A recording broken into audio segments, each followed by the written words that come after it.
Good evening, everyone. Welcome to the regular meeting of Council for November 13th, 2023. I'll call the order at 6 p.m. Are there any disclosures of pecuniary interest? Seeing none, we will now move on to accepting the consent agenda. Councillor Halleroux, please.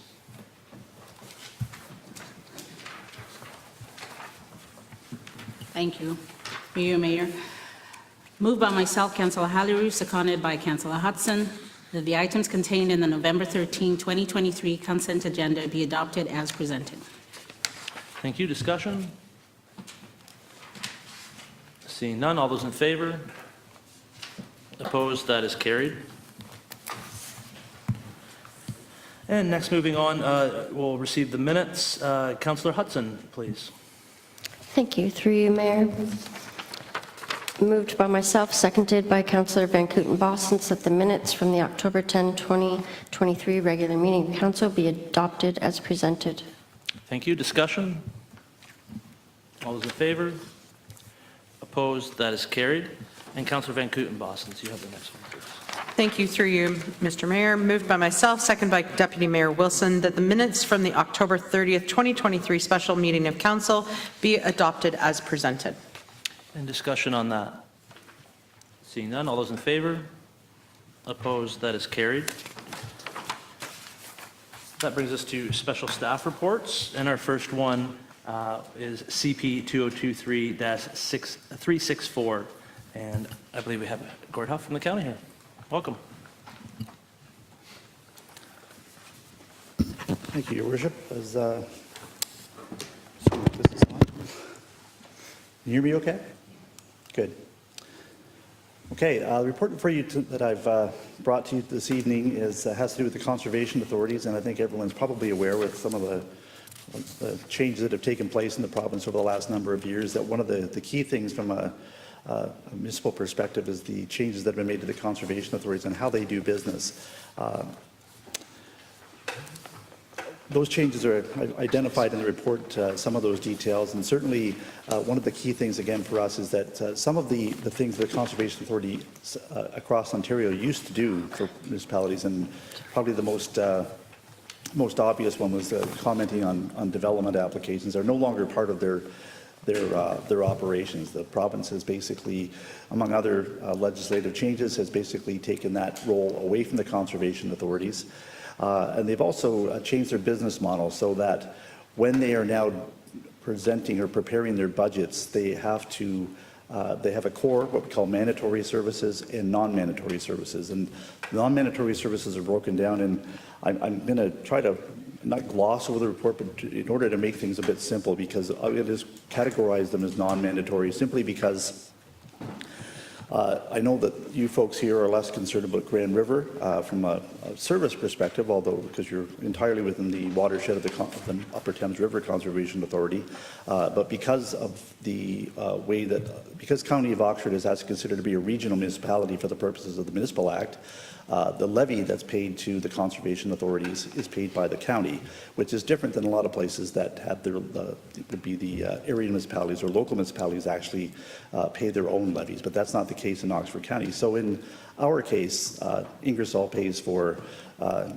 Ingersoll ratepayers are paying for all of the conservation authority services right across the entirety of the county. Now, Upper Thames is the biggest one by far in Oxford County, from both primarily from an area perspective, but certainly from a financial perspective. But the service model that is now different is that some of these services that I guess what I was going to explain is that in the report, and there's a lot of paperwork here, you'll see the agreements are, they're not the same, and there was no direction from the province that required them to actually provide a single template, or no one said just do it this way.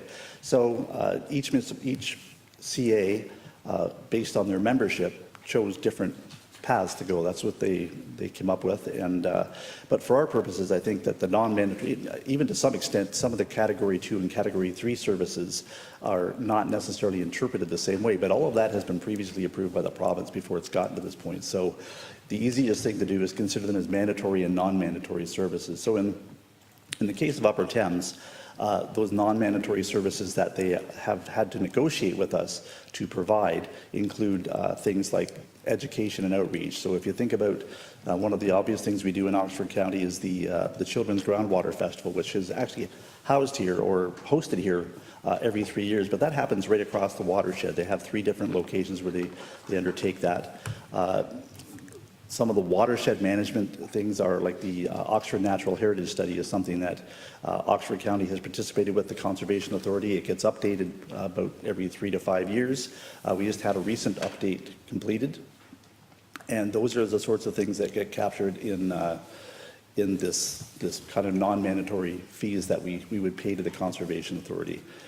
I'm trying to think of the other one that I was going to mention too that is a pretty obvious one they do. I'll think if it'll come back. But basically, the fees that you see that are identified in this report are from 2023. I understand I haven't seen the actual numbers, but those numbers the Conservation Authority in Upper Thames particularly is looking at an increase, a fairly substantial increase. Again, not knowing what those numbers are, but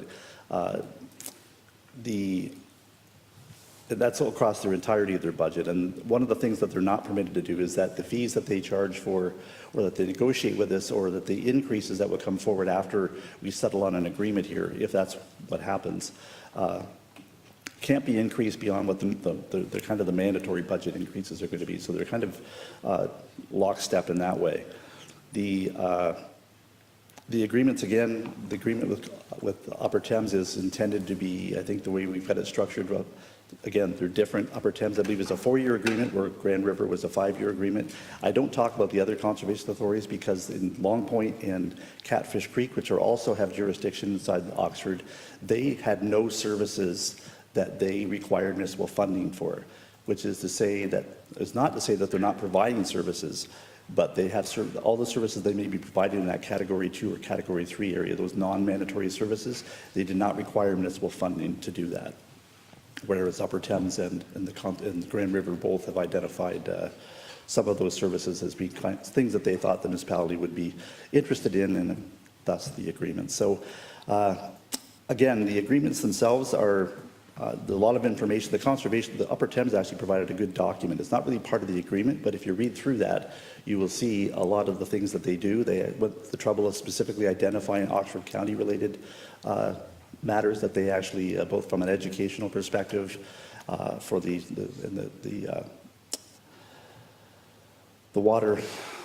watershed management, again, not just because they don't comment on applications regarding development, they still are in a position to provide the science for that, the kind of the foundation that we will use going forward.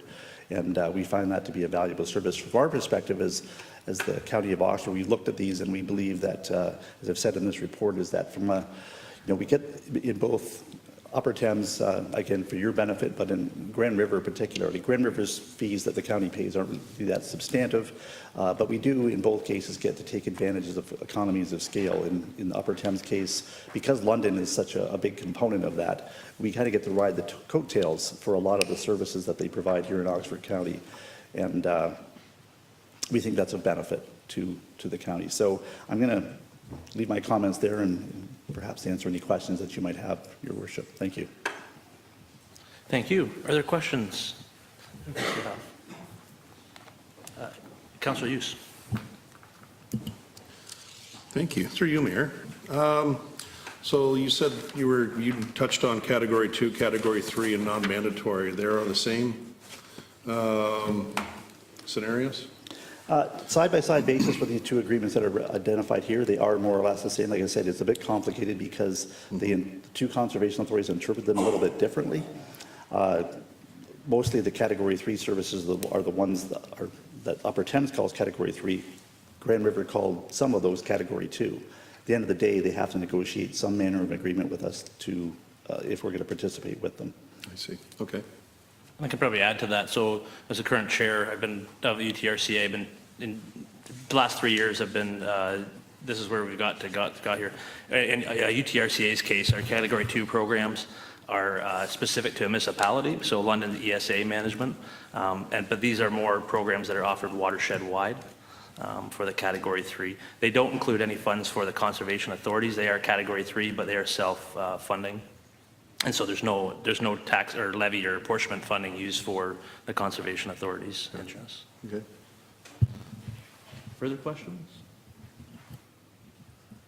Thank you very much. Thank you. And I will now ask for a motion from Deputy Mayor Wilson, please. Moved by myself, seconded by Councillor Bowman, that the Council of the Corporation of the Town of Ingersoll receive Oxford County Report CP 2023-364 as information, and further that Council advise the county that the town supports entering into MOU/agreements with the Upper Thames River Conservation Authority and the Grand River Conservation Authority for programs and services as outlined in Report CP 2023-364. Discussion. Councillor Hughes. Thank you, through you. So if, just in the funding aspect of it, the motion is to mention to to tell the county that we support all of what they've negotiated with Upper Thames. If we, as a council, decided not to support that, it doesn't matter, correct? My belief is that the county council makes the final decision on the budget and whether to sign it, but this is part of the consultation. So I believe there's a broad range of the county saying, no, we don't want this, that would be told to county council, so it would help them make their decision. Gotcha, okay. All right, thank you. Further discussion? I can say that I'm in fully support of this, not because being with the Conservation Authority, but from a cost perspective, it is a very beneficial program, the most beneficial to what we can have. The Category 1 funding is mandatory programs. That's with flood control. That's the stuff that's mandatory that we have to provide. Doesn't mean we get funding for it, though. Category 2, like I said, is memorandum of understanding with particular municipalities to provide a particular service. And Category 3 is what a lot of people associate with what the conservation authorities do outside of the mandatory items, the education component, the extra work that's around water monitoring and such. So the good thing about this is that our current budget for this year for this program, last year, let me back up, last year everything was in one budget package. So we received all these programs, but it was part of the total budget package. This year, because it has to be broken out into different categories, it has to be put out. So the ask this year is $607,950. Of that, only 12%, and I'm doing a sales job here, only 12% of municipal money is funding that. And even better yet, 64% of that funding comes from London. So every program that affects Oxford County is highly subsidized and providing a great benefit to our residents and the parts that they see, whether it be tree planting, that sort of thing. So this is the good part. The bad news is that we are looking at a substantial increase. The draft budget, I've been told, is going to be provided to the county tomorrow. We did pass at our last meeting, and with everything in Oxford portion is probably going up 30.4%. That being said, the reason behind that is because there's a lot of legislative changes that have been dictated. We have to have them done by 2024. This is all part of 2019 change to cut costs to municipalities. It's actually raising it substantially. And we don't have a lot of say over there. They have to be done. So it's changing operations and the costs associated with before, when all those Category 3 programs were within the one envelope, you were able to take that grant programs and stuff you could get just that we can only use for Category 3 funding and offset the costs what would be Category 1. You can't do that anymore. So the municipalities get to pick up the full bill of the mandatory services because the province provides no funding. They actually cut our funding they do provide in 2018 in half. That had been frozen for 20 years. So it's a big download, but this is the way the province has said it has to be done, and so we have to pay the bill. I'll agree with Gord, though, that because each size of conservation authority and the services they provide, Catfish Creek and stuff is very basic and small. We're a medium-sized conservation authority, provide different services, so you're not going to see the templates look the same. And it's been a problem because I know they have Conservation Ontario, which is the group that oversees all the conservation conservation areas, have tried to work to try to get something. It's impossible. So this is where we're at. So again, support of this because I think that it's going to benefit our ratepayers more without having to pick up a lot of the funding. So, any further discussion? None. All those in favor? Opposed? That is carried. And now we'll move on to item number 5, C-03423, Roma delegations. Mr. Grace, please. Yeah, this is a normal request for council to give us some advice on what they may want to do with Roma delegations. So we're just asking for some input onto what council may want to consider for Roma delegations.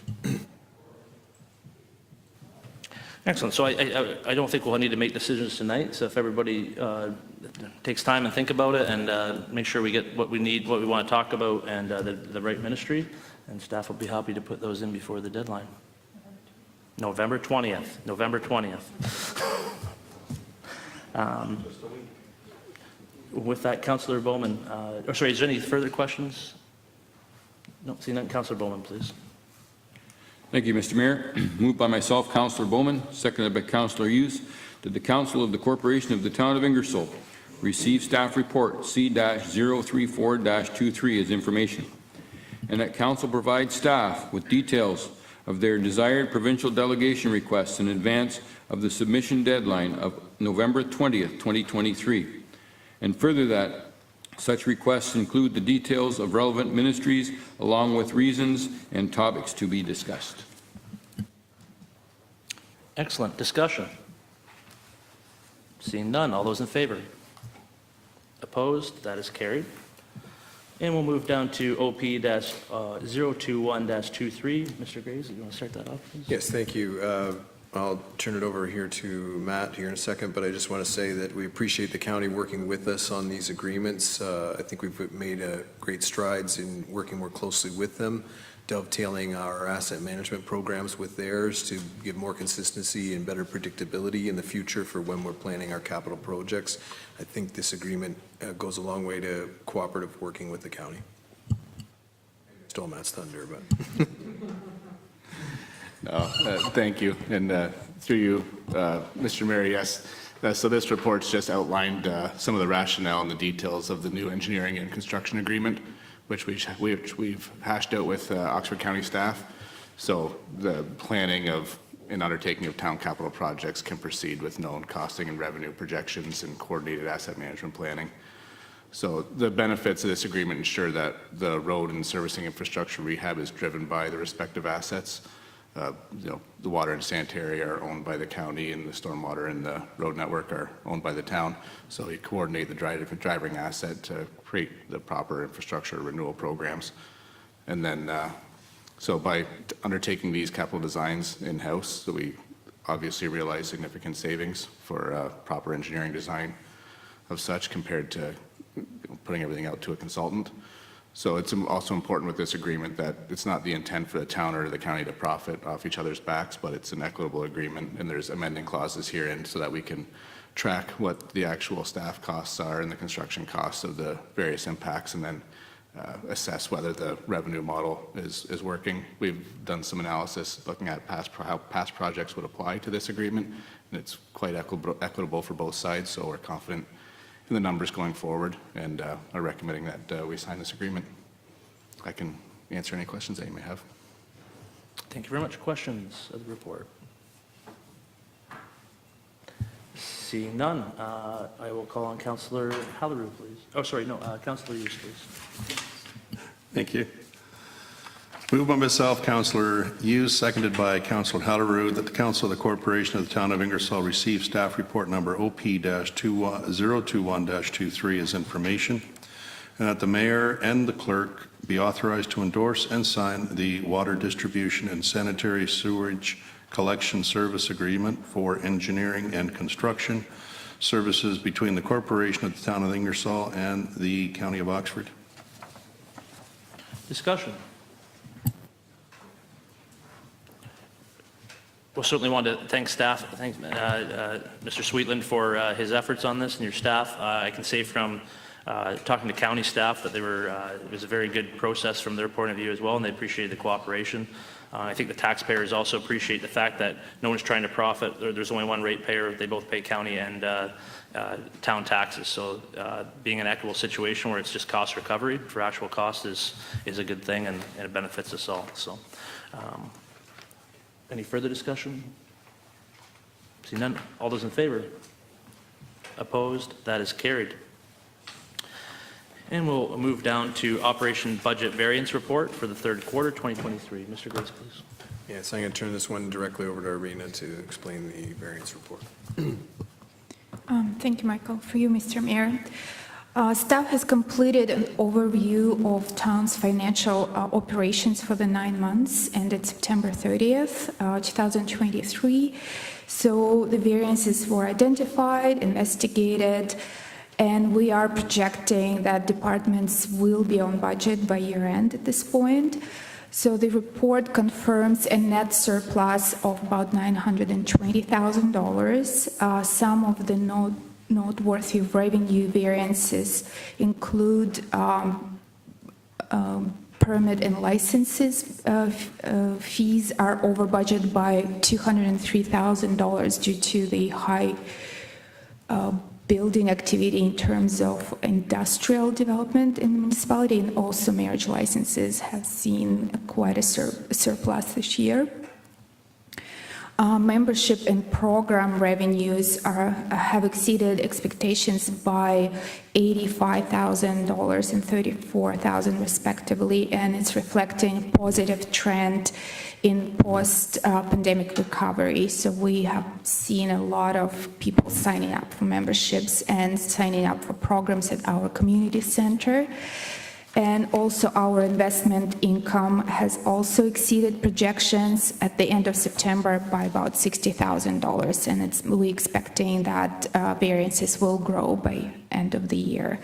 So on the expense side, some of the substantial variances include the salaries, benefits of $416,000.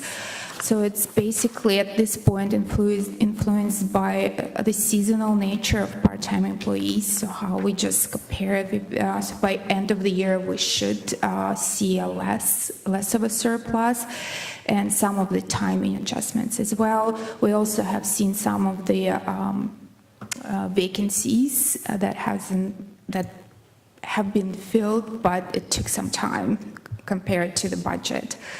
Conferences and training expenses are currently below budget, again impacted by various factors, including staffing changes and timing of the conferences. So contracted services, assessment appeals, so expenses related to assessment appeals, marketing, promotion, material, and maintenance expenses are all show favorable variances. So some of that would be, we will see it by the end of the year, some of that would be primarily driven by timing related factors. For example, materials for snow, for winter control, we'll see some surplus, higher expenses coming down the pipe. So if council has any questions regarding the report, I will be more than happy to answer them. Questions of the report? Seeing none, I will call upon Councillor Halleru, please. Thank you, Mayor. Through you, moved by myself, Councillor Halleru, seconded by Councillor Hudson, that the Council of the Corporation of the Town of Ingersoll receive staff report T-022-23 as information. Discussion. No, sorry. So the one thing I'd like to discuss, because staff did a very good job of providing comments for all of the budget section, but really the mayor and council one is really for us to highlight there. And I think there's one that I'd like to highlight, and that's our meetings, conferences, and training. We purposely added money to the budget to make sure that we had enough there. So, but we've only spent about we still have 15,000 of the 22,000. So as we go into budget, we'll need to think about that, and as a variance of, it could be a yearly thing, but if we're still planning on attending more conferences as a whole, then that's fine, but then something to think about, because that seems to be the largest council variance that is there. And if there's any other ones that council has, feel free to email staff, and I'm sure they can explain that one. Any further discussion? All those in favor? Opposed? That is carried.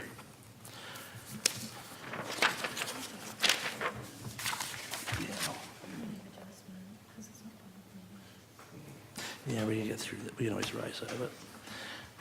Okay. Deputy Mayor Wilson, we're going to go to committees of adjustment, so I'll ask for a resolution to go into committee of adjustment, please. Moved by myself, seconded by Councillor Bowman, that the Council of the Corporation of the Town of Ingersoll adjourn the November 13th, 2023 regular meeting of Council at 6:25 p.m. to go into Committee of Adjustment meeting to consider the following minor variance applications. 1, A-05-23, 65 William Street, Frederick Burton. 2, A-06-23, 379 Wanham Street South, Mark Van Egdom. Discussion. All those in favor? Opposed? That is carried. We're now in the Committee of Adjustment, and I will call upon staff to give the report on CP 2023-349. Good evening, Heather.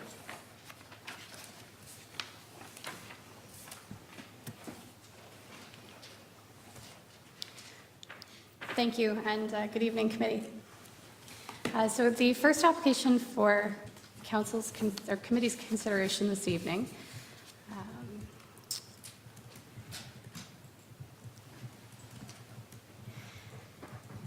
is a minor variance application that's requested relief from the provisions of Section 519, the minimum one-way width of the driveway access, to reduce the width of the parking space for a driveway from 3 meters to 2.65 meters to install a driveway for an existing semi-detached dwelling. The subject lands, as shown on Plate 1, are located on the north side of William Street, between George Street and Mutual Street, and are approximately 402 square meters in size. The subject lands do contain one half of an existing semi-detached dwelling, as well as a small garden shed, and do not have a formal driveway or parking arrangement on the subject property. The owner has requested this relief to facilitate the creation of a new driveway and parking space on the east side of the existing dwelling, which would allow for vehicles to park in tandem on the subject lands on the interior side yard. The subject property is designated as low-density residential in the county's official plan, which is intended for low-density residential type development, including semi-detached dwellings. Overall, planning staff are satisfied that the request to add a driveway space to the existing semi-detached dwelling is in keeping with the intent of the official plan. The property is zoned as R2 in the town zoning bylaw, which also permits a semi-detached dwelling. And Section 519.1.7.1 of the zoning bylaw does provide that the minimum width of a one-way driveway access to a parking space must be 3 meters.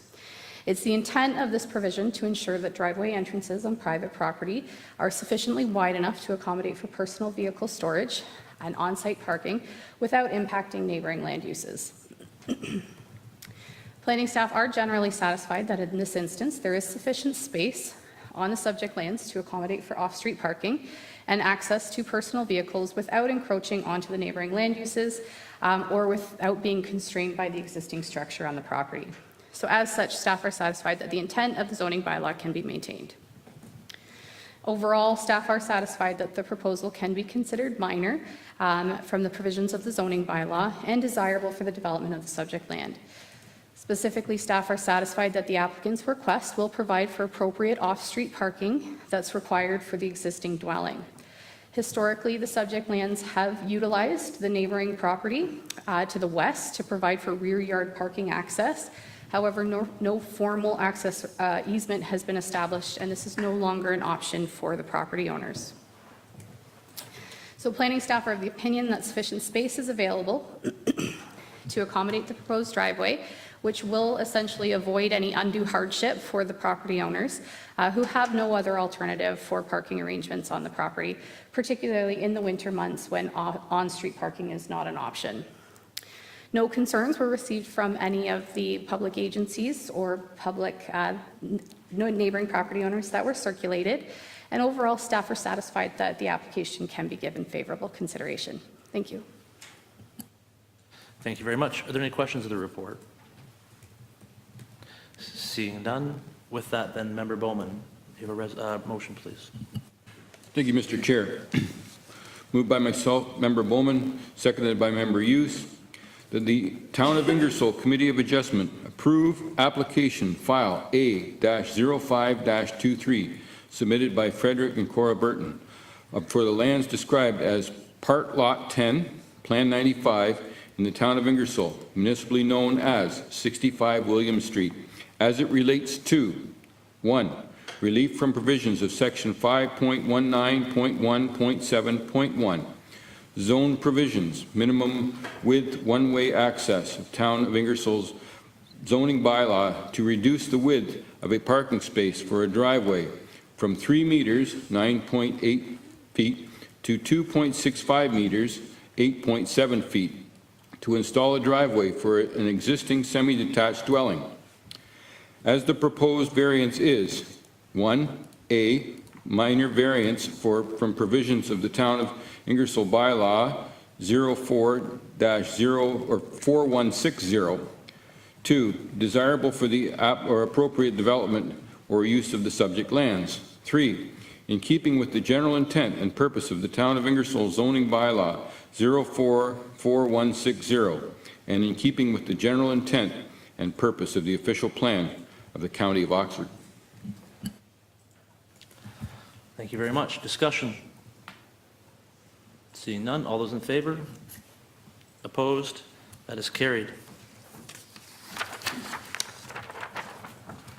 We will now have A-06-23 report be presented. Thank you, Mr. Chair.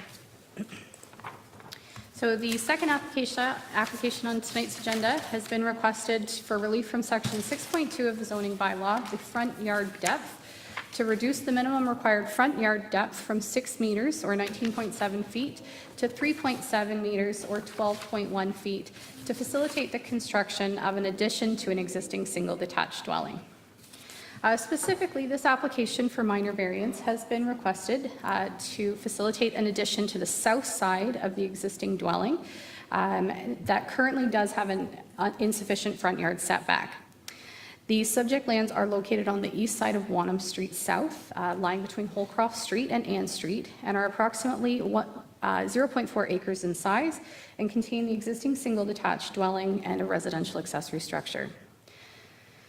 The subject property is designated as low-density residential in the county's official plan, which is intended for the development of low-density housing forms, including a single detached dwelling.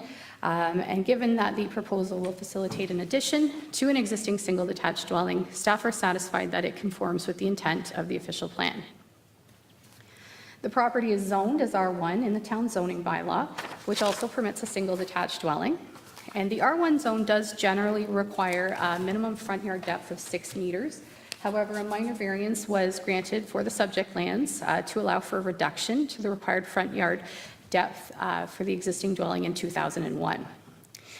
And it's the intent of the front yard depth requirement to ensure that a consistent streetscape is maintained that provides sufficient area for landscaping, while also minimizing any physical impact that might be had on private development and the sightlines of a dwelling along a public right-of-way. The front yard depth provisions are also intended to ensure that private development is sufficiently set back from the right-of-way to accommodate for any typical road maintenance efforts, and is intended to allow for sufficient area for private amenity space and off-street parking. Planning staff are generally satisfied that the subject property is sufficiently sized to accommodate for private amenity space and off-street parking. And given that the front yard setback is existing and was established by way of a previous minor variance, staff, and will not be increased, staff are of the opinion that no further impact will be had on the existing sight lines along Wanham Street South. So as such, staff are satisfied the proposal meets the intent of the town zoning bylaw. 2 comments were received from town staff with respect to the proposal. The town building department did indicate that the existing dwelling is considered to be legal non-complying due to that existing front yard setback. And if approved, a number of conditions should be included with the approval. Specifically, these conditions include the proposed new addition not being located any closer to the front lot line than the existing legal non-conforming building on the property. A condition to ensure that a building permit must be applied for and obtained to facilitate the proposed construction, and a condition to include a new survey to be satisfactory to the town, showing the driveway and all existing development on the property, with full measurements and distances to property lines. The Town Director of Infrastructure and Development has commented that they have no concerns with the proposal, as the request does align with the existing building setback and does not reduce any of the street movement visibility. Overall, staff are satisfied that the request can be considered minor, as it will maintain the existing front yard setback, having minimal impact on any adjacent land uses or the character of the residential area. And further, staff are satisfied that the proposal can be considered desirable, as it will facilitate an addition to the existing dwelling that would be consistent with the existing development on the property, and while ensuring that no further development occurs any closer to the rail line, which is located to the east. So based on this, staff are satisfied that the proposal meets the 4 tests of a minor variance and can be given favorable consideration subject to the conditions outlined in the staff report. Thank you. Thank you very much. Questions of the report? Seeing none. Member Hughes, I believe you have a motion, please. Yes, I do. Thank you. Moved by myself, Member Hughes, seconded by Member Hellerue, that the Town of Ingersoll Committee of Adjustment approve application file A-06-23 submitted by Mark Van Egdom for the lands described as Part Lot 5A, Plan 279 in the Town of Ingersoll, municipally known as 379 Wanham Street South, as it relates to 1. Relief from Section 6.2, zone provision front yard depth to reduce the minimum required front yard depth from 6 meters, 19.7 feet, to 3.7 meters, 12.1 feet, to facilitate the construction of an addition to an existing single detached dwelling conditional upon, excuse me, confirmation to be provided that the proposed addition is located no closer to the front lot line than the existing development on the subject lands, to the satisfaction of the town building department. B, a building permit must be issued within 1 year of approval, to the satisfaction of the town building department. And C, a new survey is provided to the satisfaction of the town building department, showing the driveway and all existing and proposed structures on the property with full measurements and distances to all property lines. And as the proposed variance is, 1, a minor variance from the provision of the Town of Ingersoll zoning bylaw 4-4160. 2, desirable for the appropriate development or use of subject lands. 3, in keeping with general intent and purpose to the Town of Ingersoll zoning bylaw 04-4160. And 4, in keeping with general intent and purpose of the official plan of Oxford County. Thank you very much. Sorry. Official plan of the County of Oxford. Excellent. Discussion. Seeing none. All those in favor? Opposed? That is carried. Member Hallerue, I believe you have a motion. Yes, Chair, I do. Moved by myself, Member Hallerue, seconded by Member Hudson, that the Committee of Adjustment meeting for applications A-0523 and A-0623 be hereby closed. Thank you. Discussion. Seeing none. All those in favor? Opposed? That is carried. That concludes the applications for consideration this evening. If any member of the audience wishes to be notified of a decision of the Committee of Adjustment for the Town of Ingersoll in respect of these minor variance applications, please sign the attendance record outside of council chambers or submit a written request to the Secretary of the Committee of Adjustment, Danielle Richard, at danielle.richard@ingersoll.ca. The Secretary must provide notice of committee's decision to all those who request a copy within 10 days after the making of the decision. Those entitled to appeal the decision may submit an appeal to the Ontario Land Tribunal by filing with the Secretary within 20 days of the notice of decision. The notice of appeal must set out the objection to the decision and the reasons in support of the objection, accompanied by the required fee. If there are no further comments or questions, then I call for adjournment. Member Hudson, please. Thank you, Mayor. Through you, moved by myself, seconded by Councillor Van Kooten-Bosson, that the Council of the Corporation of the Town of Ingersoll receive Uh, Sorry. Sorry. Moved by myself, seconded by Member Van Kooten-Bosens, that the November 13th, 2023 regular meeting of council come back into order. Discussion. I just want to compliment council, I just blew it. The committee did an amazing job at the proper terminology, so we're getting better. That's awesome. Further discussion? All those in favor? Opposed? That is carried. So we now reconvene the council meeting. I believe we do have time for, I believe we'll have at least one delegation. Yep. Oh, those are 7, are they? Okay. Okay, yep, so they're scheduled for 7 o'clock. So we will go down to correspondence, and we'll start with item number 17, Ingersoll Curling Club equipment request. Councillor Bowman. Thank you, Mr. Mayor. Moved by myself, seconded by Councillor Hughes, that the Council of the Corporation of Town of Ingersoll receive the correspondence from the Ingersoll District Curling Club as information, and that Council approve, pending availability and staff review, the request to provide the requested town-owned equipment for the Ontario Curling Championship being held at the Dorchester Flight Executive Centre on January 22nd to January 28th, 2024. Discussion. Councillor Van Kooten-Bosens.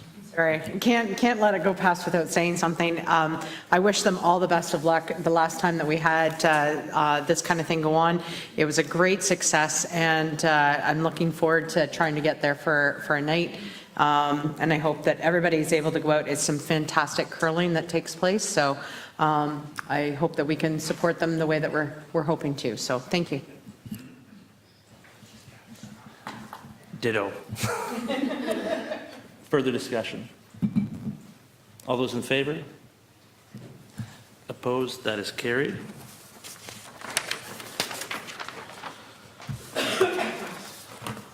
And we'll move on to item number 18, 2024 Municipal Partnership Fund Letter, and that's council use, please.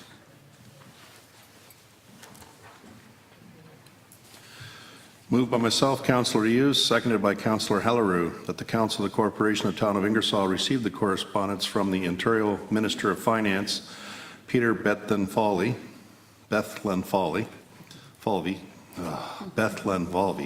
I'll get it right, you know who I'm talking about, regarding the 2024 Ontario Municipal Partnership Fund as information. Terrible name to pronounce. Discussion on the minister's name.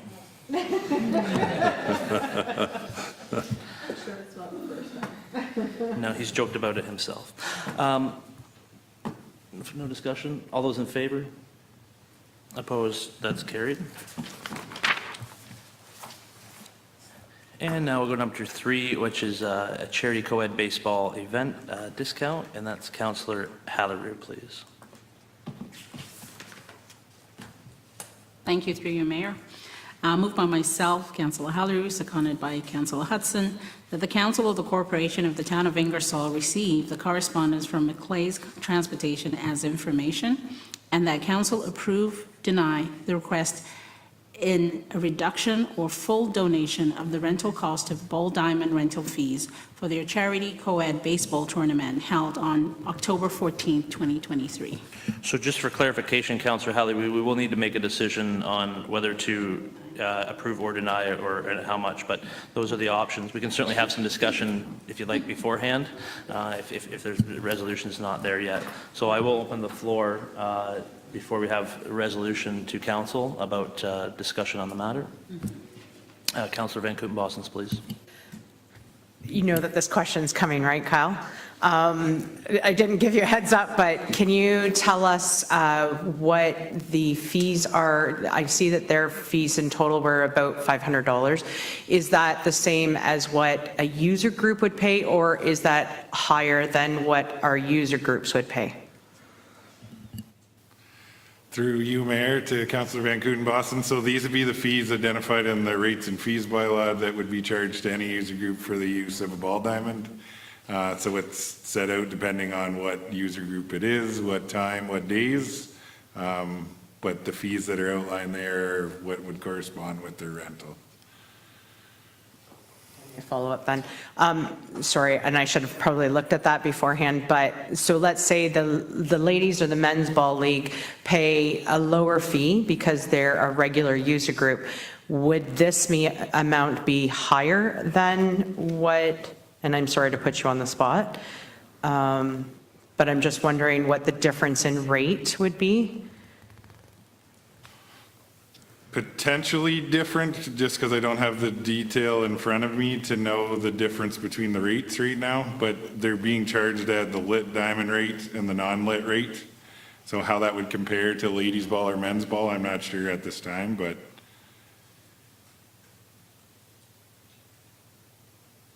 they'd be charged at the base rate because they're not a regular user group.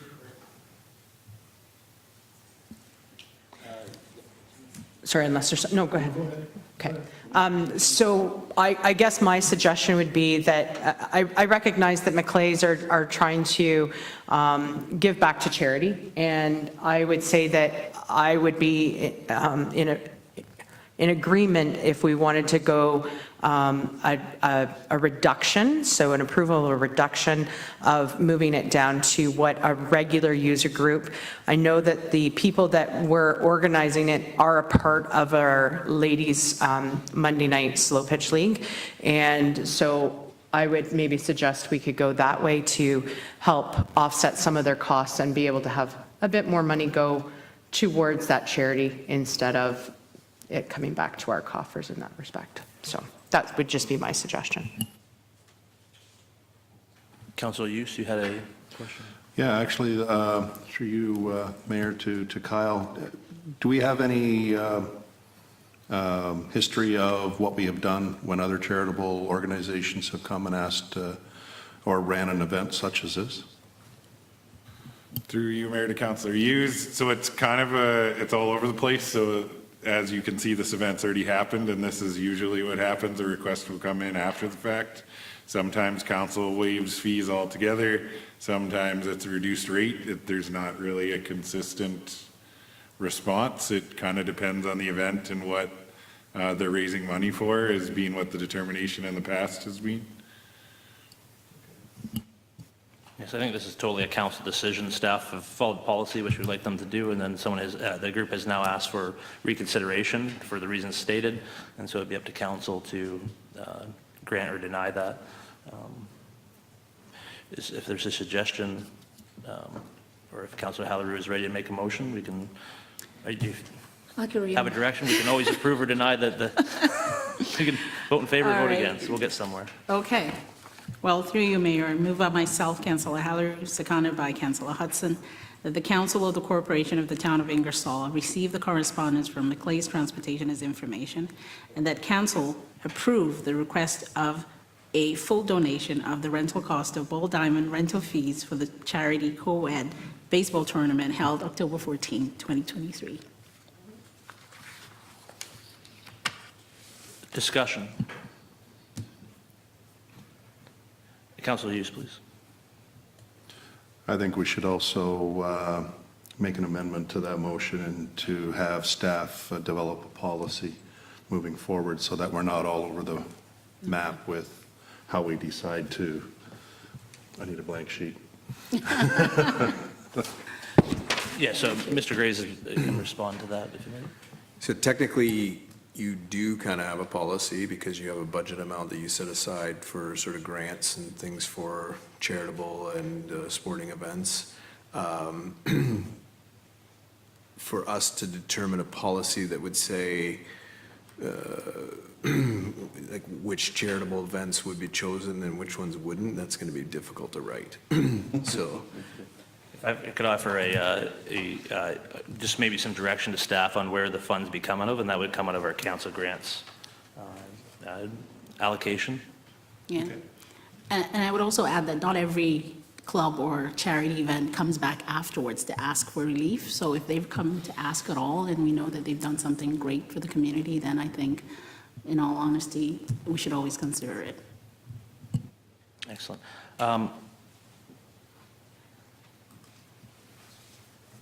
So, yes, if you could just provide some direction in that resolution on where you'd like the funds to come from, being probably the treasurer can probably, I believe the council grants and fund. Yes, that would be absolutely council grants. Yeah. Thank you. Okay. Further discussion on the motion? Seeing none, all those in favor? Opposed? That is carried.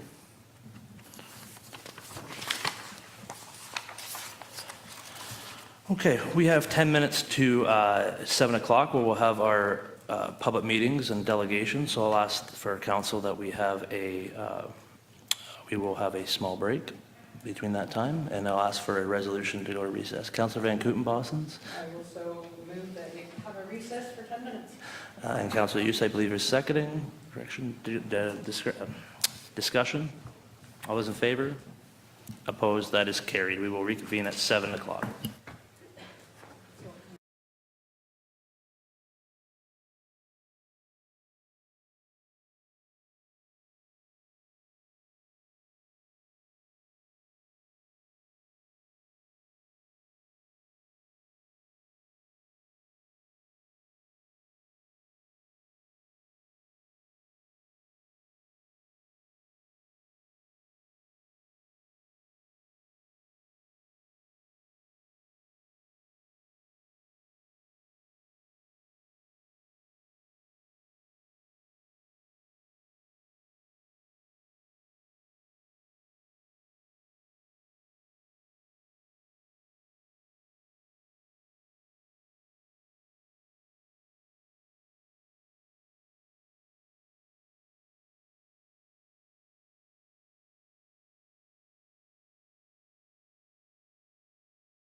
Okay, we will call the meeting back to order.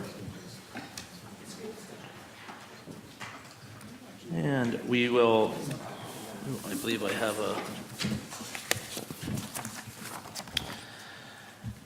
so I declare the public meeting to be open. This meeting is being constituted as a public meeting held under the Planning Act for the purposes of hearing identified zoning amendment proposals.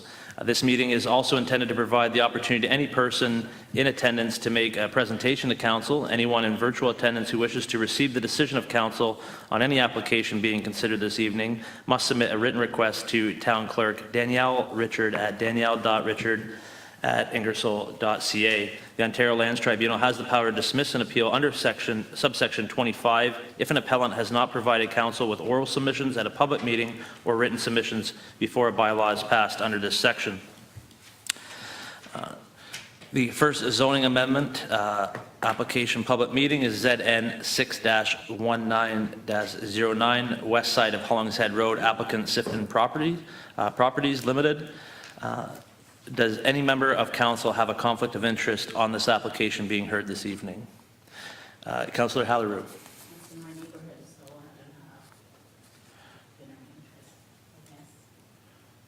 Okay, if we can make sure we have the proper forms filled out for the clerk, then we will ask that you vacate your seat, please.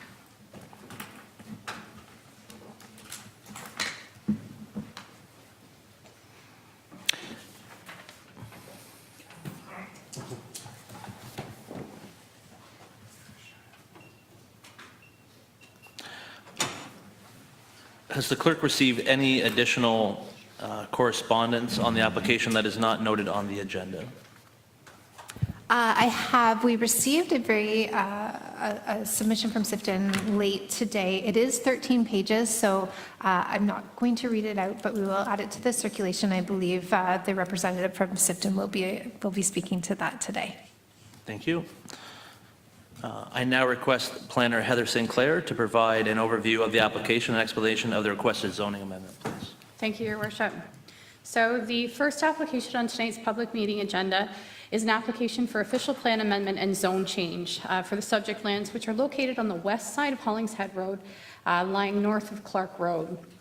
The official plan amendment proposes to redesignate the northern portion of the subject lands, which consists of part of Block 66 on Subdivision Plan 41M309, from service commercial to high-density residential, and proposes to redesignate the entirety of Block 65 on the subdivision plan from medium-density residential to high-density residential to facilitate the establishment of 2 6-story apartment buildings consisting of 120 apartment dwellings, as well as the establishment of 13 street-fronting townhouses on the subject lands.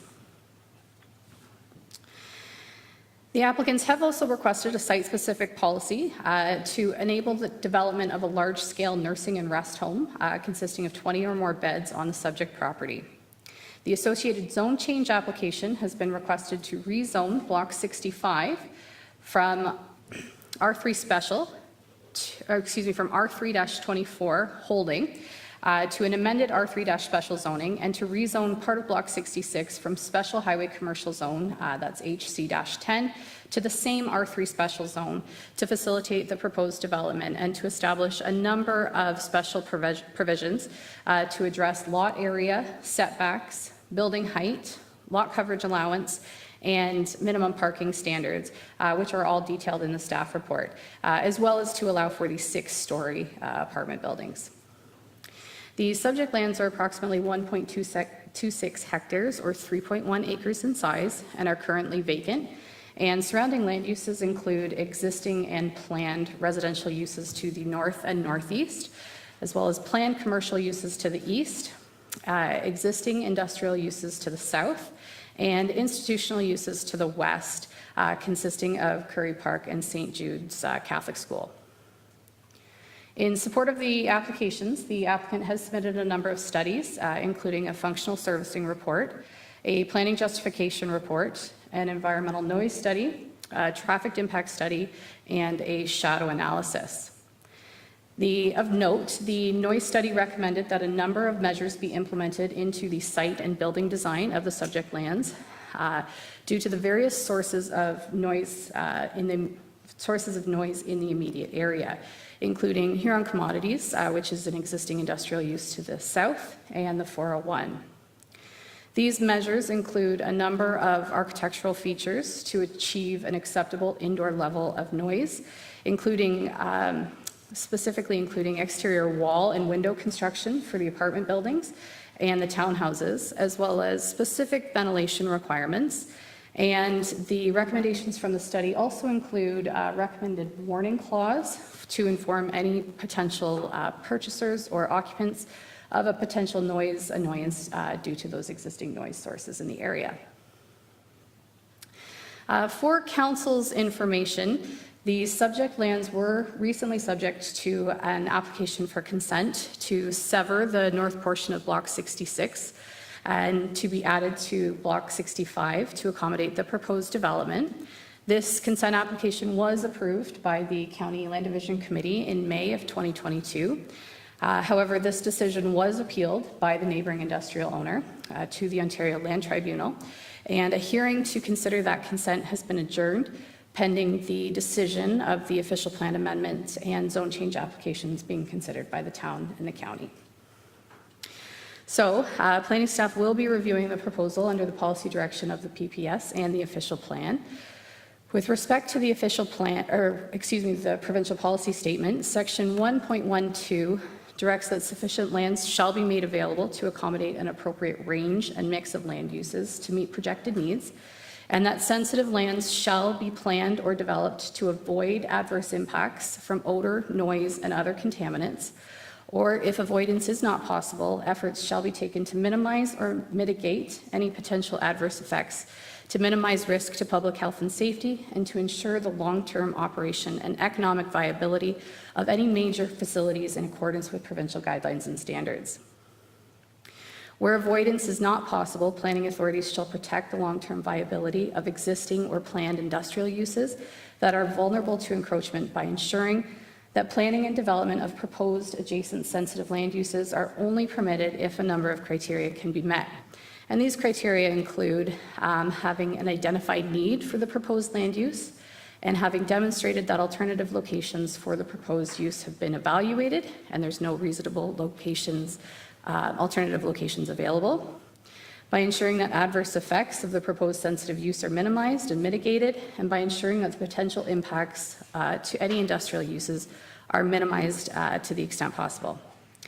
The PPS also establishes policies which are intended to provide for an appropriate range and mix of housing options and densities required to meet projected needs of the local market.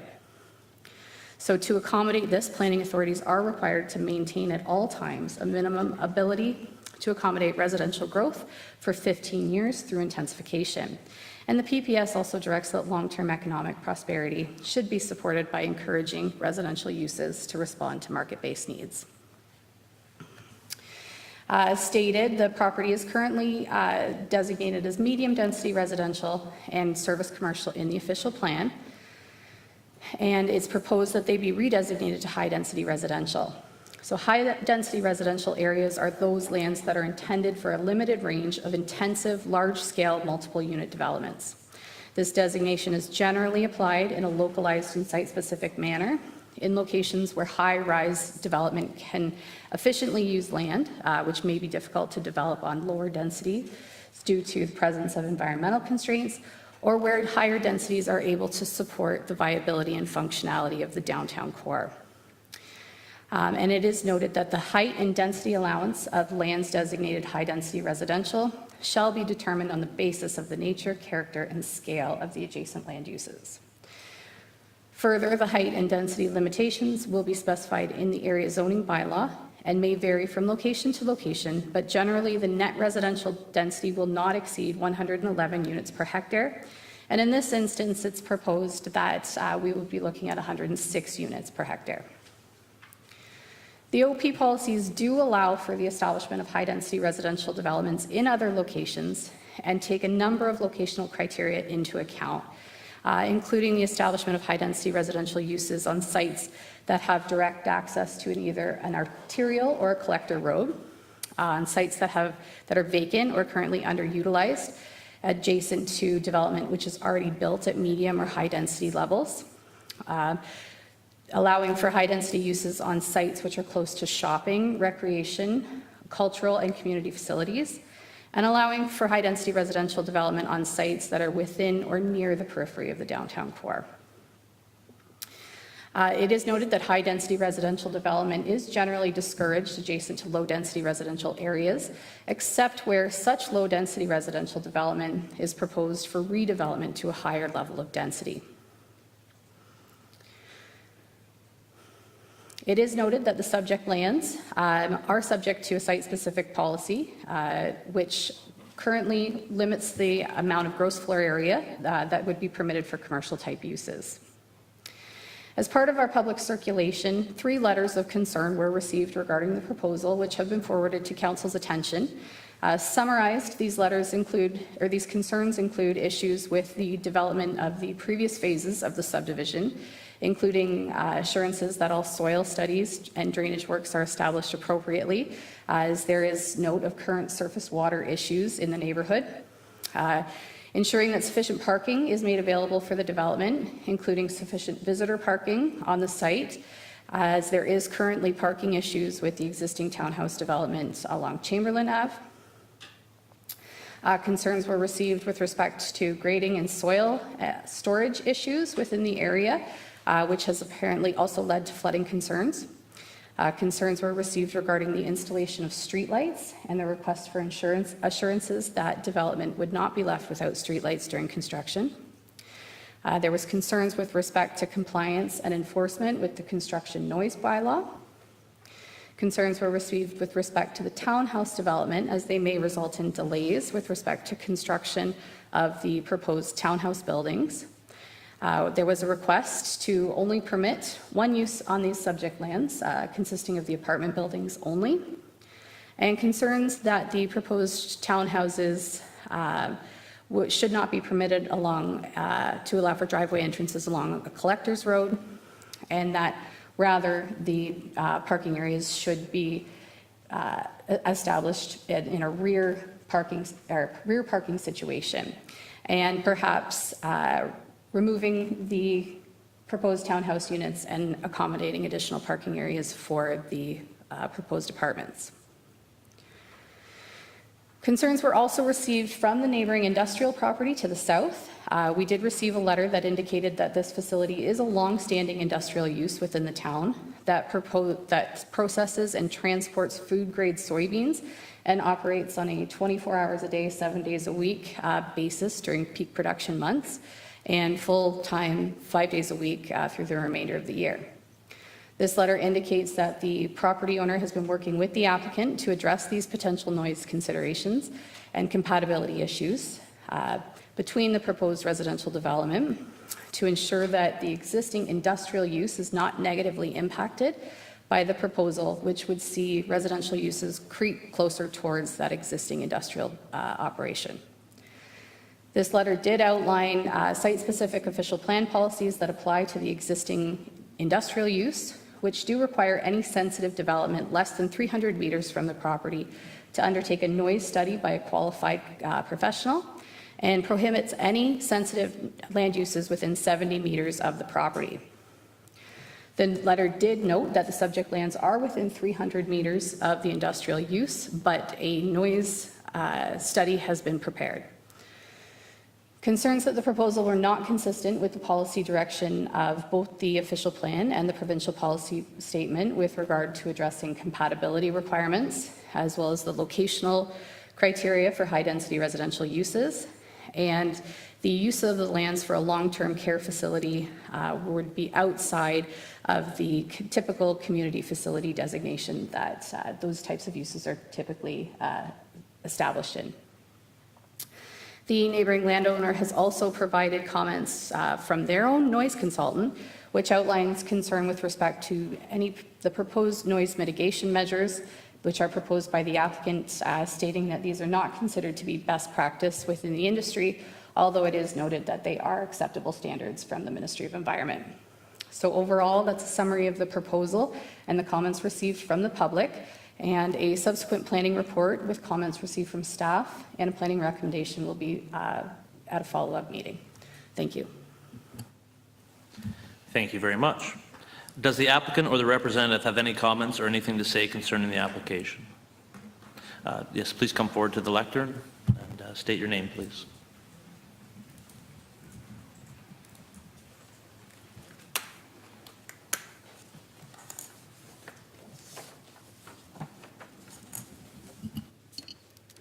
Good evening, Mr. Mayor and council members and public that are here this evening.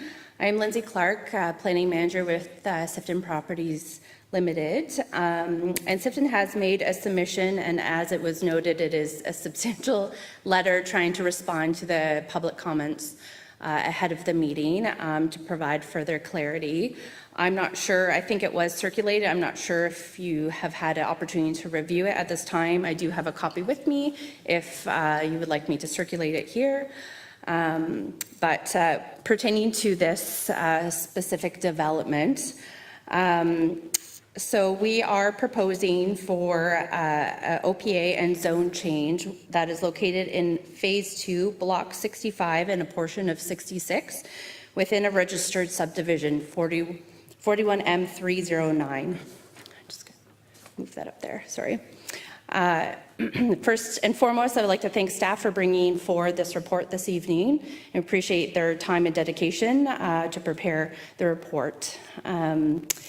With regards to our proposal, we are proposing two 6-story apartments with 120 units total and 13 street fronting townhouses that would be freehold, not condominium, with the flexibility of adding a retirement residence with more than 20 beds that would be utilizing the same apartment footprint. So just to provide a little bit more clarity, I guess, in terms of history on this site. Oops. The original application that was applied for was submitted in on September 6, 2016, and received a complete application in January 12, 2017. A public meeting was scheduled for September 11, 2017, and staff recommended bringing the report back in 1 month time to allow for peer review of the application for noise attenuation measures. At this time, the OPA ZBA contemplated only a 110-unit retirement home due to the market need during that period of 2016-2017. The application was deferred and a second public meeting occurred on January 23, 2018. Council requested withdrawal of the planning application due to unresolved noise issues. The current application is, I've already stated, excuse me, the current application that's before you, and I apologize, I'm going off of my letter and my notes just to make sure you guys have a full kind of picture of the proposal. So with regards to this application, it's currently designated, as mentioned, as residential on Block 65 and medium density residential on Schedule I-2 and zoned R324H, and the H is regarding a noise study that needs to be completed prior to removing that holding provision. So that R324 does permit apartments and townhouses and various other dwellings as well. And then in terms of the portion of Block 66, as mentioned, that we had a lot line adjustment through a consent that was approved and then later appealed. And we're just taking that portion that we no longer required for Block 66. It was required for a potential church at the time that unfortunately has since withdrawn their application to move forward with a church at that location. So we were accommodating the church's needs and reducing the overall area of that lot, and then taking that portion and adding it to our Block 65 that already had the residential designation and zoning.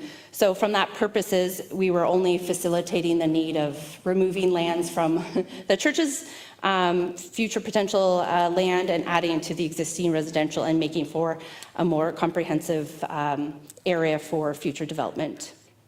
So under the existing medium-density residential, we are permitted up to a maximum of 4 stories, and our proposal is only asking for additional 2 stories, which would total 6 stories.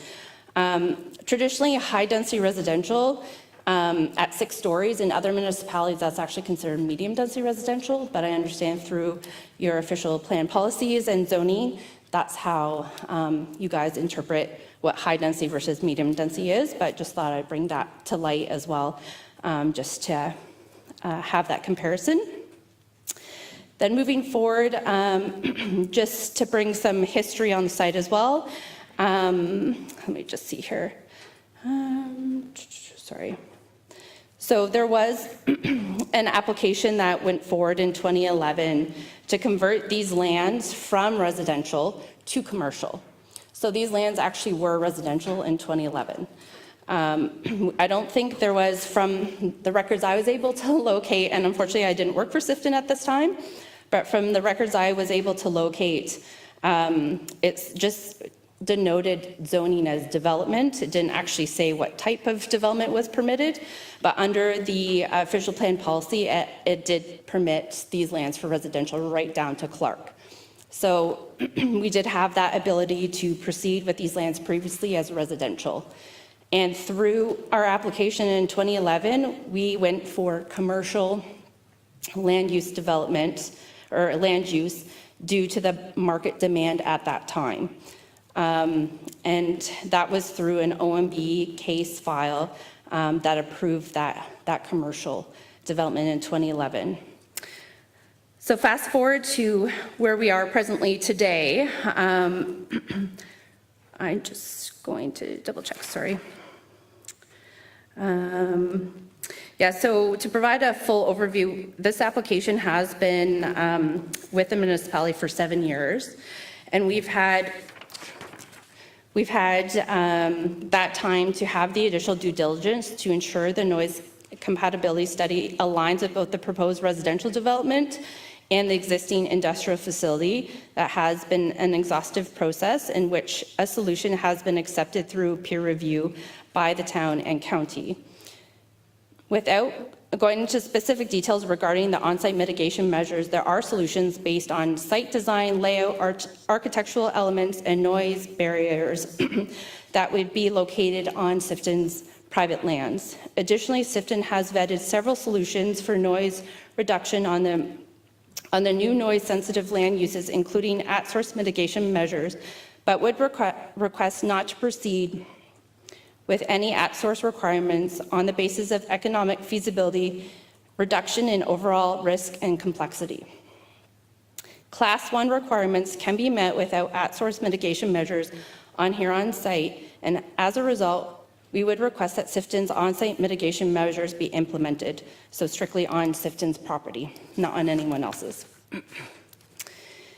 In response to the comments received from Huron Grain Processing, which outlined the specific items that required further clarity, including the PPS and county OP policies, I have provided a full response in my letter, but I won't go through that today.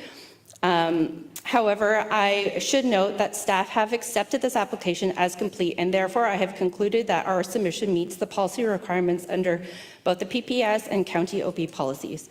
But again, for further clarity, I have gone through and identified all of the concerns that's enclosed in the letter. Additionally, excuse me. So yes, so as a result, residential has always been contemplated in this area, and Sifton only proposed changes to the commercial land use due to the market demand in 2011, as I mentioned. Through 12 years of market changes and increased in demand in housing, Sifton is responding to the need to increase not only the supply, but the tenure and form of housing available to residents existing and future in the town of Ingersoll and county of Oxford. Based on the foregoing, excuse me, Sifton is requesting fair evaluation of this planning application before you today, and that would not cause unnecessary delay in the approval process. After 7 years of due diligence, Sifton is more than adequately reviewed and evaluated the impacts to the adjacent lands, including existing residents and adjacent industrial operation. Prior to the recommendation as brought forward in December, SIFTN would like to request that this application, Phase 2, Block 65, and a portion of 66 proceed for approval. I am available for any questions. Thank you. Thank you. I will now open this meeting to comments from the public. This portion of the meeting provides the opportunity for individuals to speak to the application and have their comments considered by the planner and council before the report and recommendation on the requested zoning amendment is brought forward at a subsequent meeting. Any person from the audience who wishes to provide comments in support or opposition of the application may do so by coming forward to the lectern, stating their name and address for the public record. I will ask that if someone else comes forward and asks the question that you were wanting to, that we do not have repeats, but you have new information, that is more than welcome. So I will ask if there's anybody who would like to come and speak before or against the application.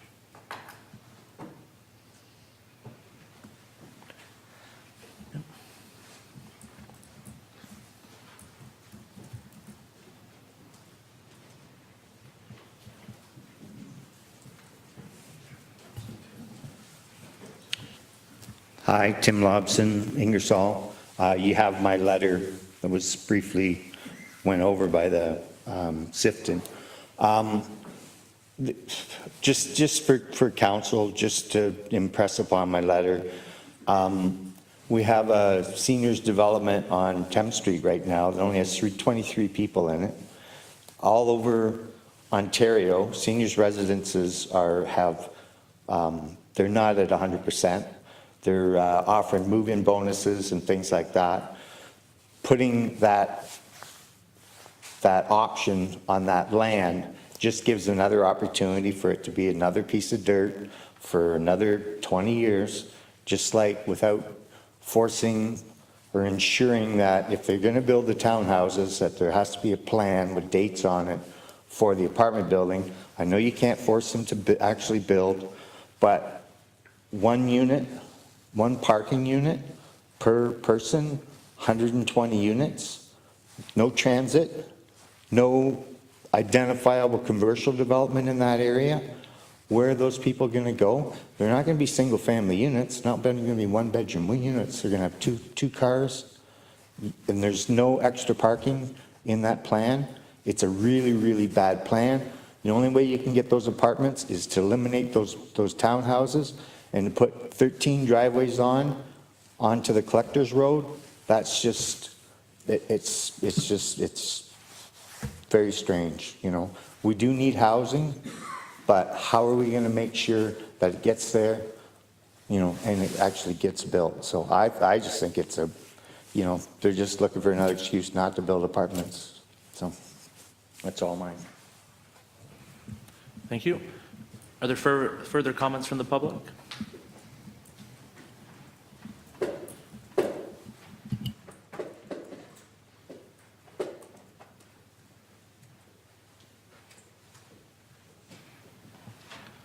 And just a reminder, David, this is in addition to your comments that were already submitted? Is this in addition to your comments that were already submitted? Yes. Okay, perfect. There's nothing except the one I omitted that I sent to you. Good evening. Dave Sheard, 42 Hollingshead, Ingersoll.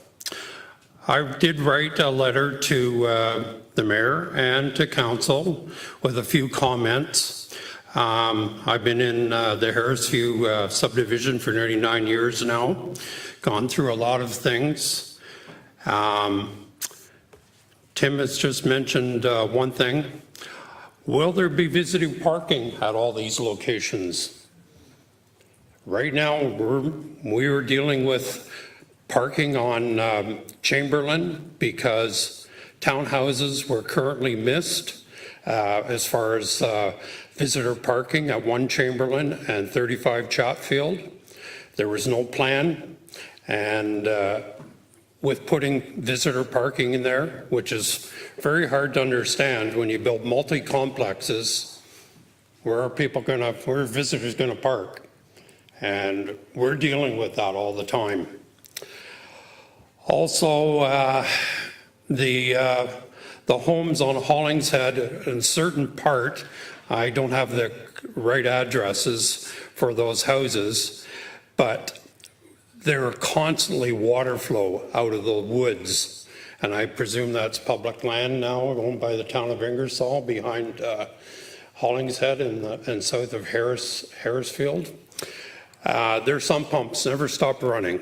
Never stopped running. So was there no soil samples? Were there no drainage catch basins put in? I know of one, and it's 2 houses down from us. So, you know, why? The other thing that I did mention is that in my letter, 2 streets, Brookfield and Chamberlain, lived without any street lights for over a year. Where were the street lights?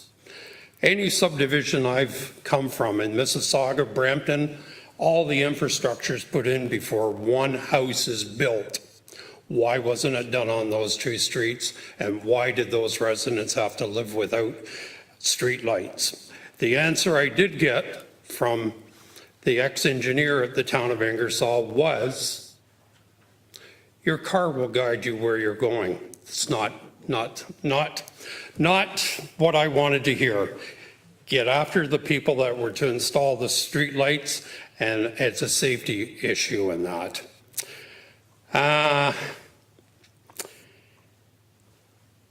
The other thing, and a lot of you do know, there was a few of us that spent over 1.5 years with town council, OPP, trying to get the noise construction bylaw passed to current standards. Nobody wanted to take responsibility for that. And we were here endless times because builders and contractors did not follow the rules of this town as far as enforcement. And dealing with that, the residents had to deal with that. So if you start building down there, I'll be on the phone to the OPP and get it straightened out right away. Anyways, it sounds like a great plan. There's just a few things that I've mentioned. Hopefully they're put in. I don't know if this whole thing is an add-on to the subdivision agreement or because it's being amended now.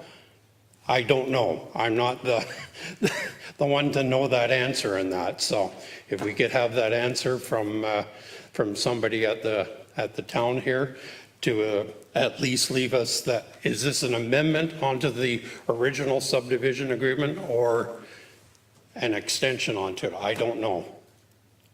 Anyways, that's all I have to say. Thank you very much.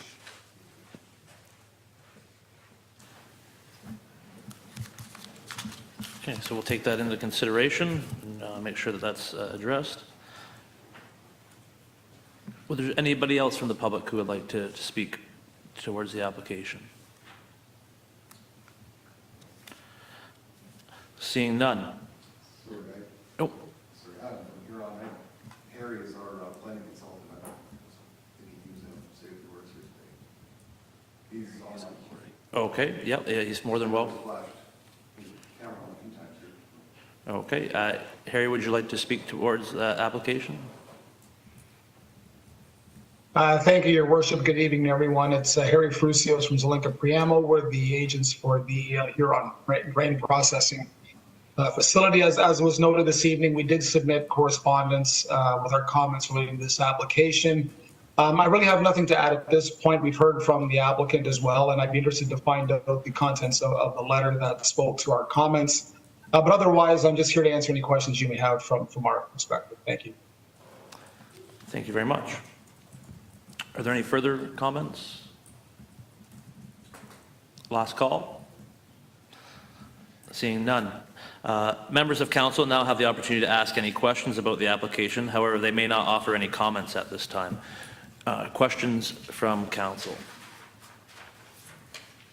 I have a question regarding the submitted traffic study. My understanding is it wasn't completed in 2022. Does it take into consideration the development that's happened in the industrial lands on Chemiki with Dot Foods and the current situation with that, and take into consideration the next application and the other development within the area that's proposed.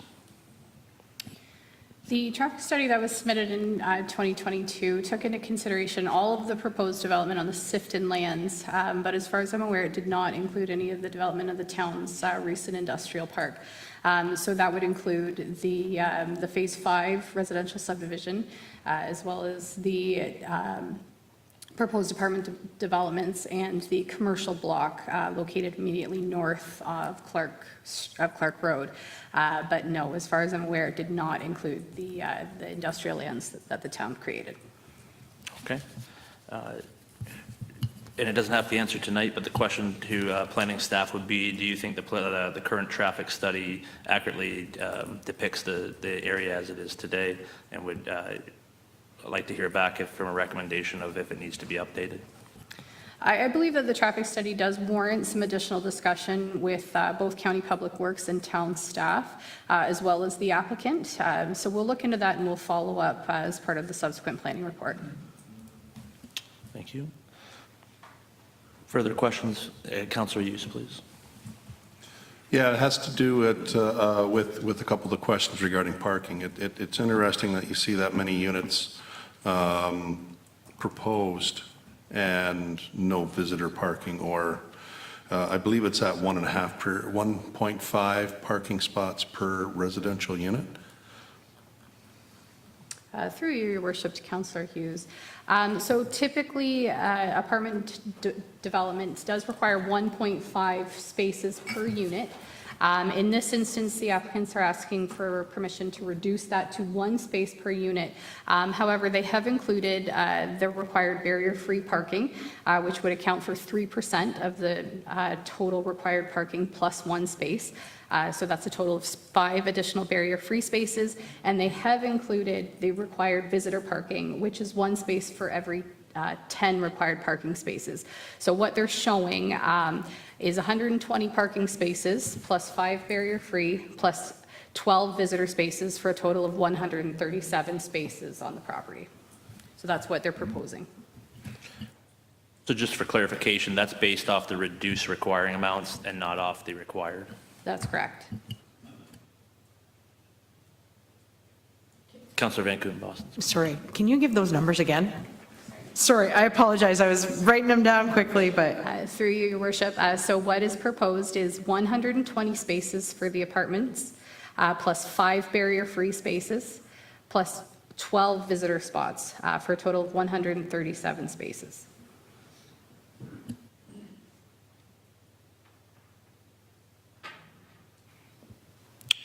Further questions? I have a question regarding how long-term care facility affects design and the parking requirements. Certainly, could you explain the differences and how that would be taken into consideration being a different operation than an apartment building? Or it doesn't have to be an answer today, but I would like to know more about that.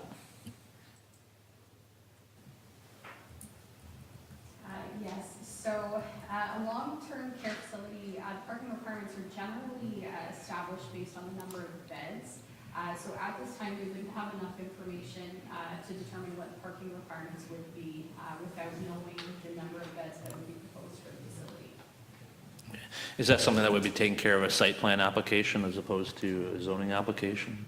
Potentially. However, it would be noted that if their parking did not comply with the required number of spaces based on the number of beds, then they would need additional planning approvals to address that, either by way of amendments to the zoning bylaw or through minor variance. Councillor Van Koon, Boston, please. Through you to Heather. For the parking spaces, is that at this level or is that at site plan? Through your worship, they would need to establish their parking essentially at this level because they are asking for relief from the zoning provisions. So it would need to be established up front because if we got to the point in site plan and realized that they were deficient in their required parking, they would be required to come back for additional planning approvals. Okay, thank you. Further questions? Just to make sure I got all mine in here.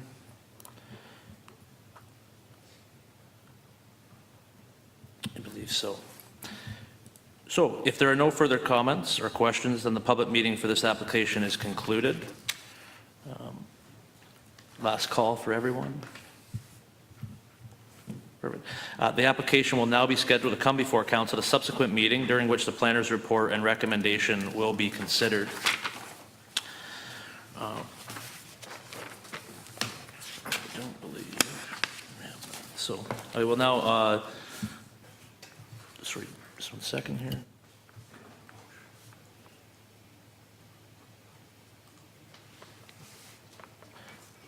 Councillor Hudson, I believe you have a motion on the first application.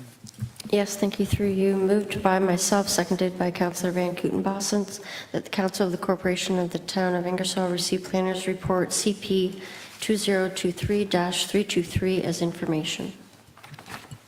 Discussion? All those in favor? Opposed? That is carried. I believe Councillor Hallerou, she's declaring on, I'd just like to get confirmation on that since it wasn't. Thank you.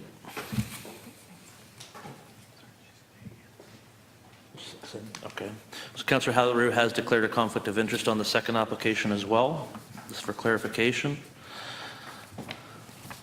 So the second public meeting tonight is for zoning application ZN 6-16-12, east side of Hollingshead Road, applicant Sifton Properties. Does any member of council have a conflict of interest on this application being heard this evening other than Councillor Hallerou? Seeing none. Has the clerk received any additional correspondence on the application that is not noted on the agenda? So the submission from Sifton spoke to both applications, so that's the only additional submission. Thank you. I now ask the planner, Heather Sinclair, to provide an overview of the application and explanation of the requested zoning amendment, please. Thank you, Mayor Petrie. So the second application to be considered this evening is an application for official plan amendment, which proposes to redesignate a portion of the subject lands from service commercial to low-density residential to facilitate the establishment of a residential plan of subdivision, which consists of Phase 5 of the existing Harrisview subdivision. The application for draft plan of subdivision proposes the creation of 37 lots for single detached dwellings, as well as a servicing corridor and the extension of Sutherland Crescent. And an associated application for zone change proposes to rezone the subject lands from Special Highway Commercial Zone, HC-10, to Special Residential Type 2 Zone, R2-14, to facilitate the proposed development and coincide with the existing zoning on the lands in the previously approved phases of the subdivision. The special zoning provisions include reductions to the front and exterior side yard setbacks from 6 meters to 4.5 meters, as well as an increase to the maximum lot coverage allowance to 45% of the lot area. And a special provision will also be required to permit a reduction to the minimum lot depth for lot 27 from 30 meters to 29.7 meters. It is noted that Plate 3 on the staff report shows a draft plan of subdivision showing 38 lots for proposed single detached dwellings. However, this is an incorrect version of the proposed draft plan.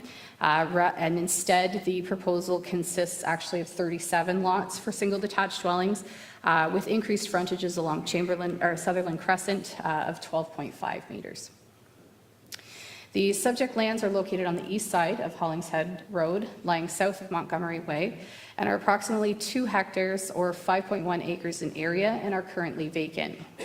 Surrounding land uses include existing and planned residential development to the north, as well as planned commercial lands to the south, and existing highway commercial uses to the east, industrial lands to the south of Clark Road, and institutional uses to the west, consisting of Curry Park and St. Jude's Catholic School. In support of the applications, a preliminary servicing strategy and planning justification report and noise study were submitted. The noise study, which was peer-reviewed, did recommend a number of measures be implemented into the design of the subdivision due to stationary noise sources in the immediate area, which also in this instance consist of Huron Commodities and the 401 to the south, as well as Searle Motor Products to the east.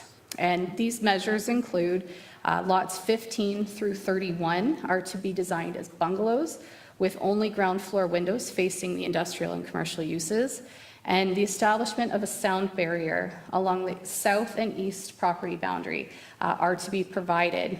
And these recommendations stated that the sound barrier height is to be 3 meters along lots 15 through 28 and 2.5 meters high along lots 29 to 31. So planning staff will be reviewing the proposal under the policy direction of the province and the county's official plan. And it's noted that the PPS directs that sufficient land is to be made available to accommodate an appropriate range and mix of housing to meet the projected needs. And section 1.2.6 states that sensitive land uses shall be planned and developed to avoid or minimize any adverse impacts from odor, noise, and other contaminants, and to minimize public health and safety and ensure the long-term economic viability of any major facilities in the area in accordance with provincial guidelines.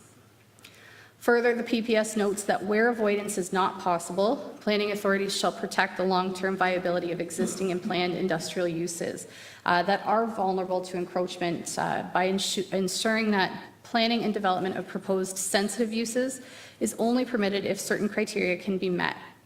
And this criteria includes there being an identified need for the proposed sensitive use, the review of alternative locations to ensure that they have been evaluated and no alternative location is available, the review of any adverse effects to the proposed sensitive land use being mitigated and minimized, and any potential impacts to the existing industrial use, ensuring that they're minimized and mitigated to the extent possible.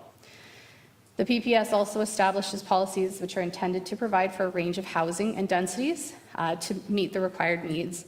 And to accommodate this, planning authorities are required to accommodate residential growth for a minimum of 15 years through intensification and redevelopment. The majority of the subject lands, consisting of lots 3 through 32, are currently designated as service commercial in the official plan. It is noted that lots 1 and 2 and 33 through 37 are currently designated as low-density residential, which would facilitate the construction of single detached dwellings. It's the intent of the official plan to maintain a balance between employment uses and residential development in order to ensure that a sound assessment balance is achieved for tax purposes, while ensuring that a livable urban community is also maintained. Low-density residential areas are those that are primarily intended for low-density residential uses, consisting of single and semi-detached dwellings, as well as converted dwellings, quadruplexes, townhouses, and low-density cluster development. And the maximum net residential development in the low-density designation is 30 units per hectare. And in this instance, the applicants are proposing approximately 24 units per hectare. The service commercial areas are those areas that are intended to provide locations for a broad range of commercial uses that for the most part are not suited to locations within the central commercial area because of their requirements for large lot areas. These include uses such as hotels and motels, automotive sales, furniture and appliance stores, and retail food stores and recreational uses. And it is noted that the subject lands are subject to a site-specific policy that does contain those restrictions to the maximum gross floor area of commercial uses. This site also is subject to a site-specific policy that does permit noise-sensitive land uses without the need for an official plan amendment, subject to the submission of a detailed noise study completed by a qualified professional. So comments were received from the public in this instance, including a letter from the neighboring industrial use stating that the industrial landowner and the applicant, together with the town, have been working to address any potential noise issues, but no agreement has been reached at this point regarding any mitigation measures. And the owners of the industrial lands would like to ensure that their operation is not negatively impacted by the proposal. This letter states that Huron Commodities is concerned about the potential compatibility issues and that noise issues do need to be satisfactorily addressed through the implementation of appropriate noise mitigation measures. This letter further states that it cannot be confirmed that the applicant has satisfactorily demonstrated that the residential uses are consistent with the policy direction of the PPS or are appropriate and compatible with the surrounding non-residential land uses. Further impacts from the proposed residential development on the Huron Commodities land also include traffic considerations, which should be considered in accordance with the additional SIFTIN application heard previously. One additional letter was received from the public, and this letter questioned the future use of the lands that were formerly occupied by the Ramshorn restaurant for a road access to Harris Street. Further concerns stated that council should be aware of long-standing issues on Walker Road, where many homes were built without completing the promised roadways that have led to traffic safety concerns from the residents of the Oxford Village subdivision. And this letter states that the proposal does indeed fit with the existing residential uses in the immediate area and might be considered marketable, but it does not come with a revised traffic study that encompasses the other built section of the former commercial lands, and it's suggested that a new traffic impact study be prepared. This letter also stated that the proposal does not serve to alleviate the existing underserved market for smaller homes or multiple residential units in town, and that housing for all should be more than just a slogan, although it is noted that the developer has the other proposal on tonight's agenda that could help address concerns with respect to housing options. The letter also suggests that the proposal be sent back to the developer or modified to allow for access, additional access to Harris Street, and raised questions with respect to the proposed single detached dwellings and whether they could be used in the future for additional residential units. So that includes the summary of the proposal, and I'm available for questions if council has any. Thank you. Thank you very much. Does the applicant or the representative have any comments or anything to say concerning the application? Yes, please come forward again.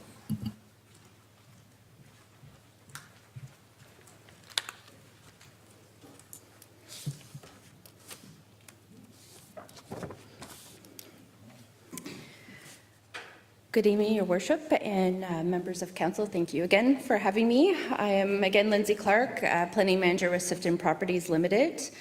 And enclosed part of that letter, I did speak to both applications, just because of there's quite a bit of overlap with planning history and with technical reports.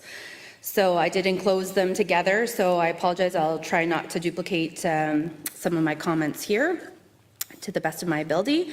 I would like to thank again staff for bringing this report forward as well this evening.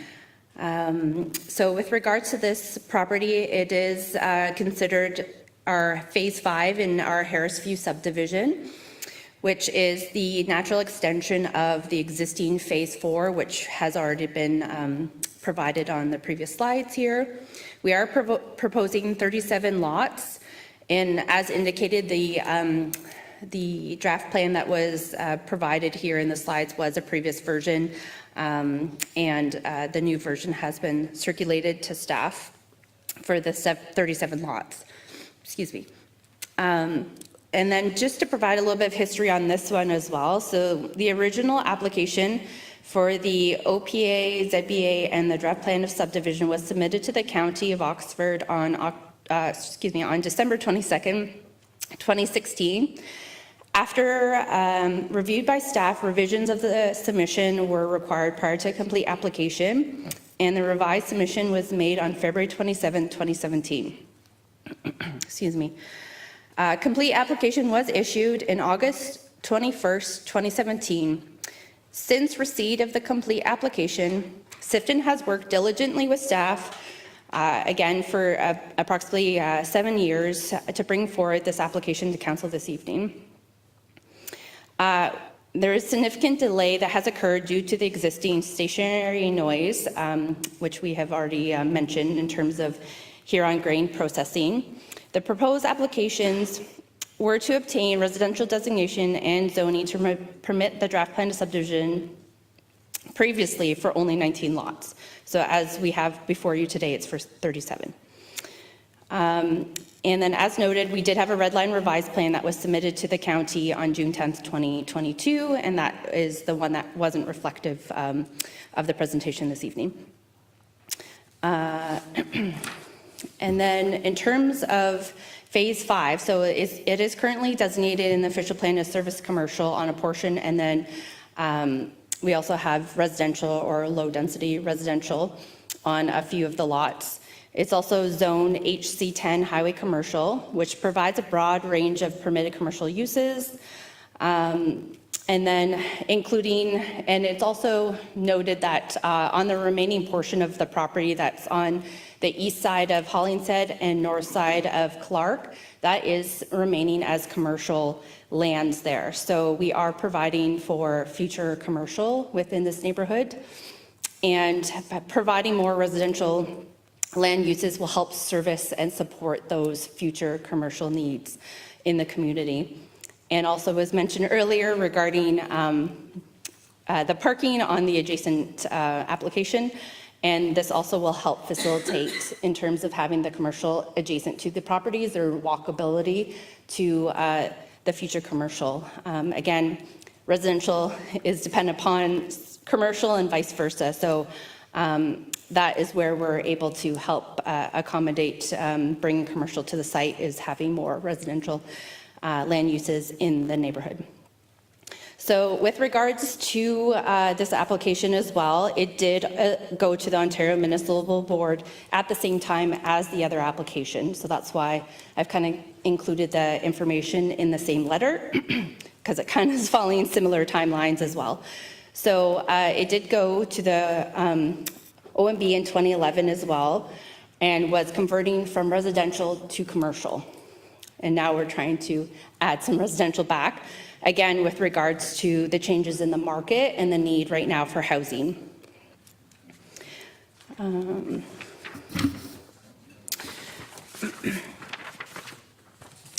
So, excuse me.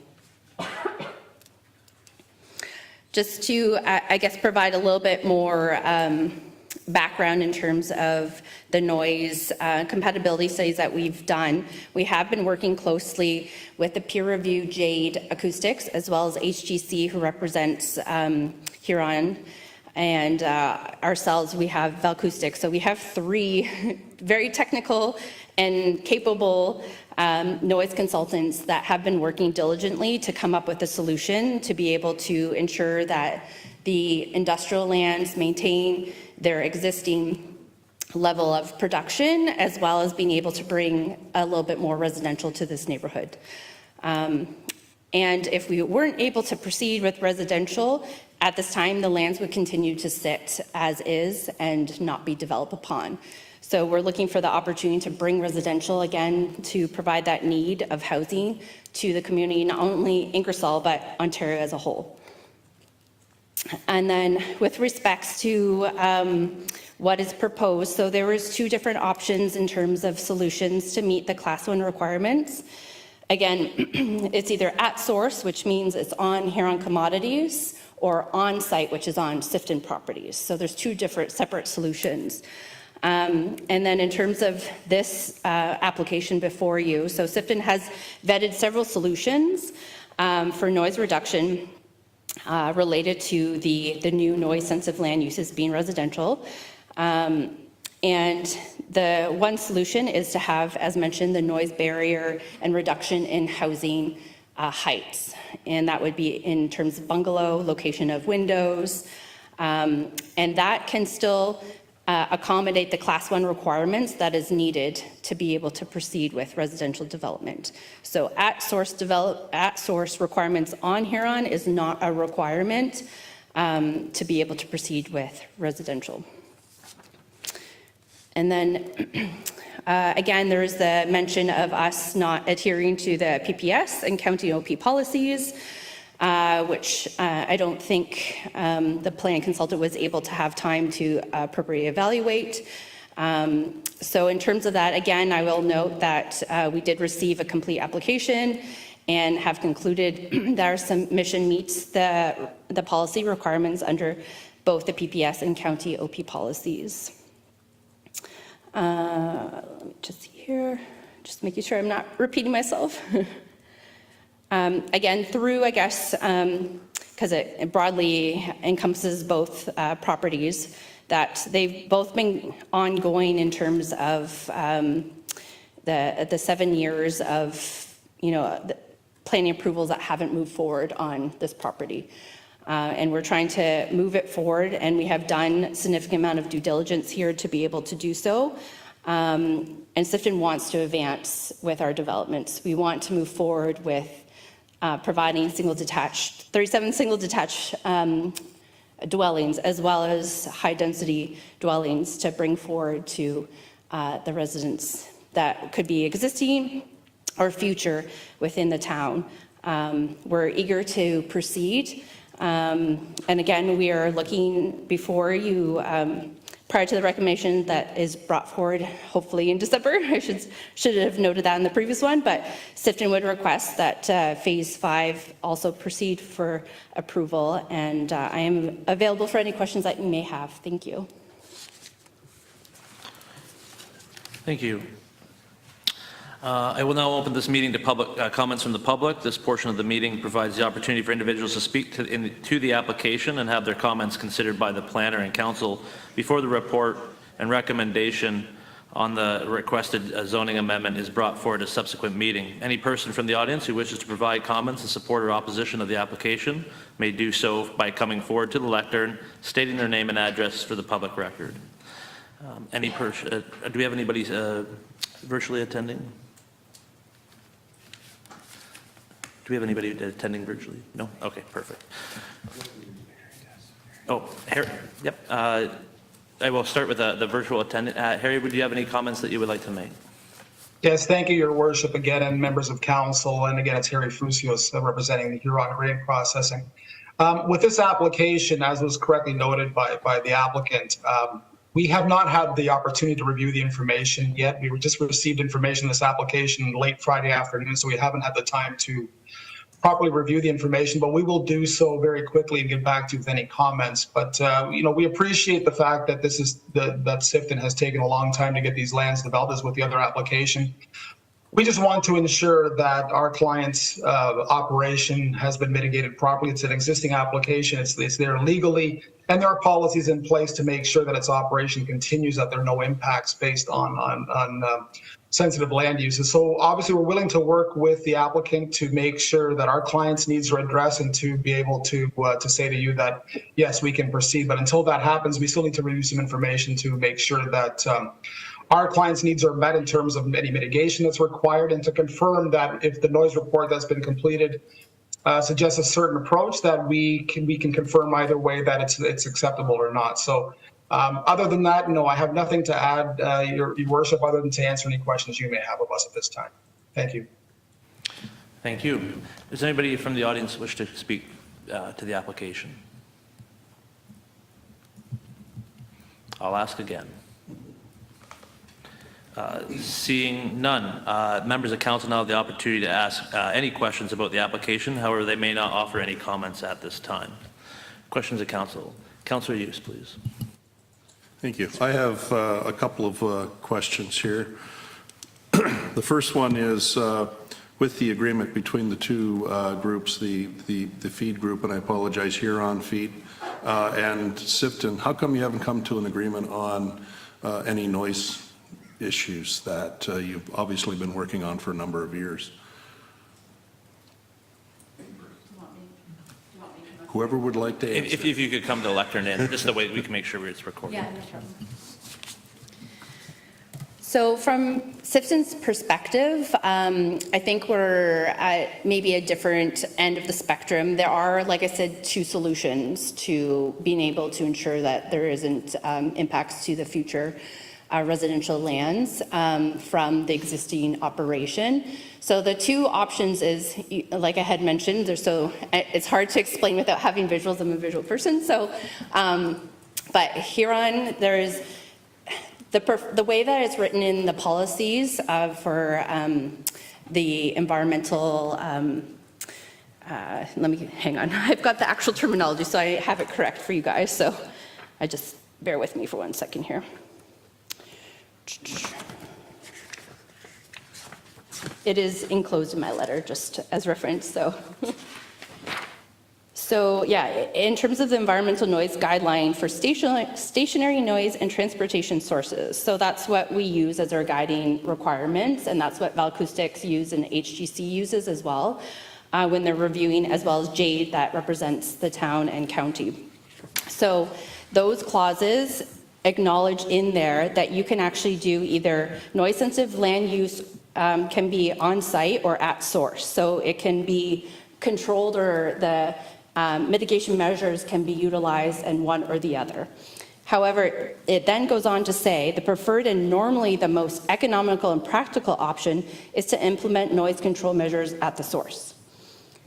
That being said, that's not necessarily the case in terms of our situation. We have a noise wall that could end architectural features, so just building a one-story building and windows away from the noise source that can resolve it. So we can resolve it on site without having to enter into a contract or agreement with someone that's off-site.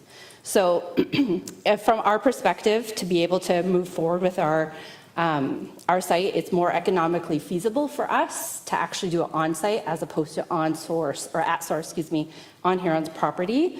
So from our perspective, there is an added risk and complexity when we're now dealing with someone else's property in terms of having a contract to be able to proceed with making sure that the noise mitigations are, taken care of and sufficient to be able to proceed with their existing operation. So the on-site mitigation measures does the same thing. So they're doing the identical thing. They're both mitigating the measures. It's just, there's a preference just based on what they're saying, the guideline, that they believe the economical and practical option is at source. And then further to that, my understanding. Sorry, just to reiterate the councillor's questions, it was about why there hasn't been an agreement formed at this time. Yes, sorry.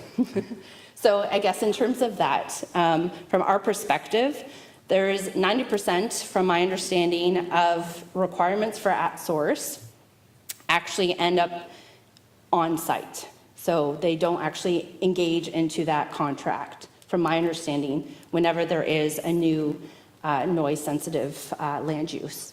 So from Sifton's perspective, from a financial and economic justification, that we are choosing that we would prefer to go with on-site mitigation measures, not at source. So if we do on-site, we do not have to enter into an agreement with Huron.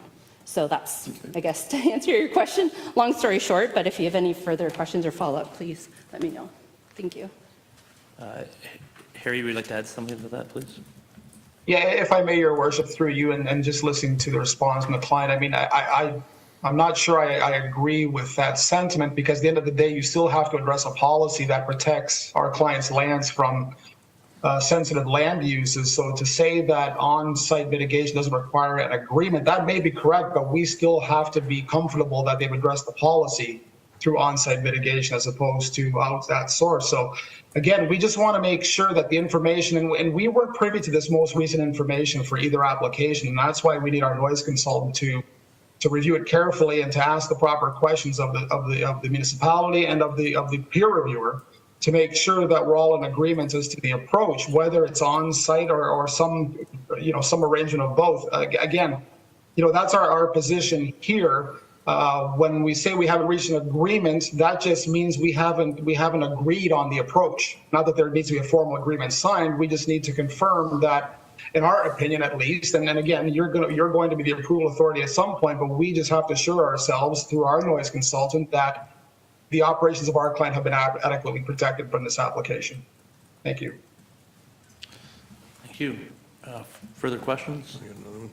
Yep, Councillor Hughes. Thank you. So this is for Siftons. I'm having a problem with words tonight. Do you have a timeline on building? If this is approved, is it going to be finished within a year, or is it going to take longer? And I guess that would also encompass the other request as well with the apartment buildings and the townhomes. Sure. So with respects to the existing application before you right now, so in terms of approval processes, if we are approved to proceed, it would come to us as a draft approved subdivision. Then you would have to proceed for engineering approvals, being it a subdivision. So that can take anywhere from 6 months to a year to go through those approvals, depending on how long the submissions go back and forth between the town and ourselves and our consulting engineer. So pending that, we're trying to get as many houses online as quickly as possible right now across the board. We're in more than 12 municipalities in Ontario, and we're just trying to bring housing to the market as quickly as possible. So our intentions, once we have approvals, that gets us rolling to be able to start, in terms of the draft plan approval, gets us rolling for our engineering drawings, so that we can get them in, get them approved and reviewed, and then we have interested builders that would be proceeding right away as well. So, and then I guess with respect to the other property, it would go through, because it is in a registered subdivision presently, both blocks 65 and 66. So it would go through a site plan approval process. So again, it has to go through those approval processes pending the approval of this application. And again, that would be, we're moving it as quickly as we can possibly move forward. So we have had previous discussions with the town regarding retirement and high density. And this is many years back. Again, this has been going on for 7 years. So we have had those discussions that there is a need for retirement and for high density. And again, the version of high density here is 6 stories, which is typically actually medium density in other municipalities. So we're not going, 12, 50 stories. So it is in a reasonable height. And then I should mention too, we have done shadow studies to ensure that aren't impacts on the existing residential lots that are to the north of the high density proposal. So I should have mentioned that earlier. So I just thought I'd include that as well. Thank you. Councillor Van Kouten-Bosels, please. I may have missed this, but I'm going to ask it, and if I apologize if I'm re-asking a question that's already been answered. But the on-site mitigation that's happening, what is it? How are you going to mitigate? If I can ask that of Sifton, I'm just, maybe I missed it in your explanation, but what is the on-site mitigation that you are proposing then to help mitigate all the noise that's going to come from Huron? Sure. So the report that we have provided is based on Valacoustics, and they are providing us a technical report, and that provided us with the different solutions and options. So it's from 2001, I believe, that they completed that one for the subdivision side, and it's 2002 for the other property, just as reference.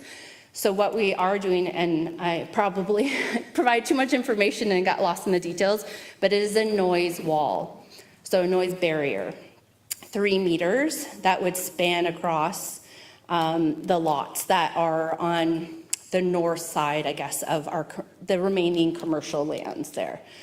So we are outside of the 70 meters that we are required to be outside of, but we're within the 300, which requires us to complete the noise study. So that's why we had technical reports completed for that. So noise wall, and then the other element would be bungalows, so 1-story units along that same location where that wall would be located, so that the lower they are, the less impact they have from noise.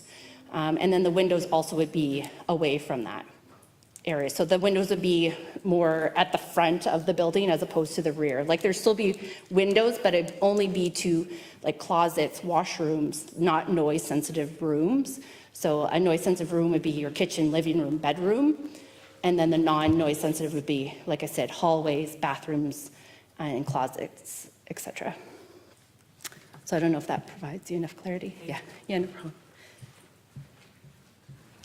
Further questions? I have a couple.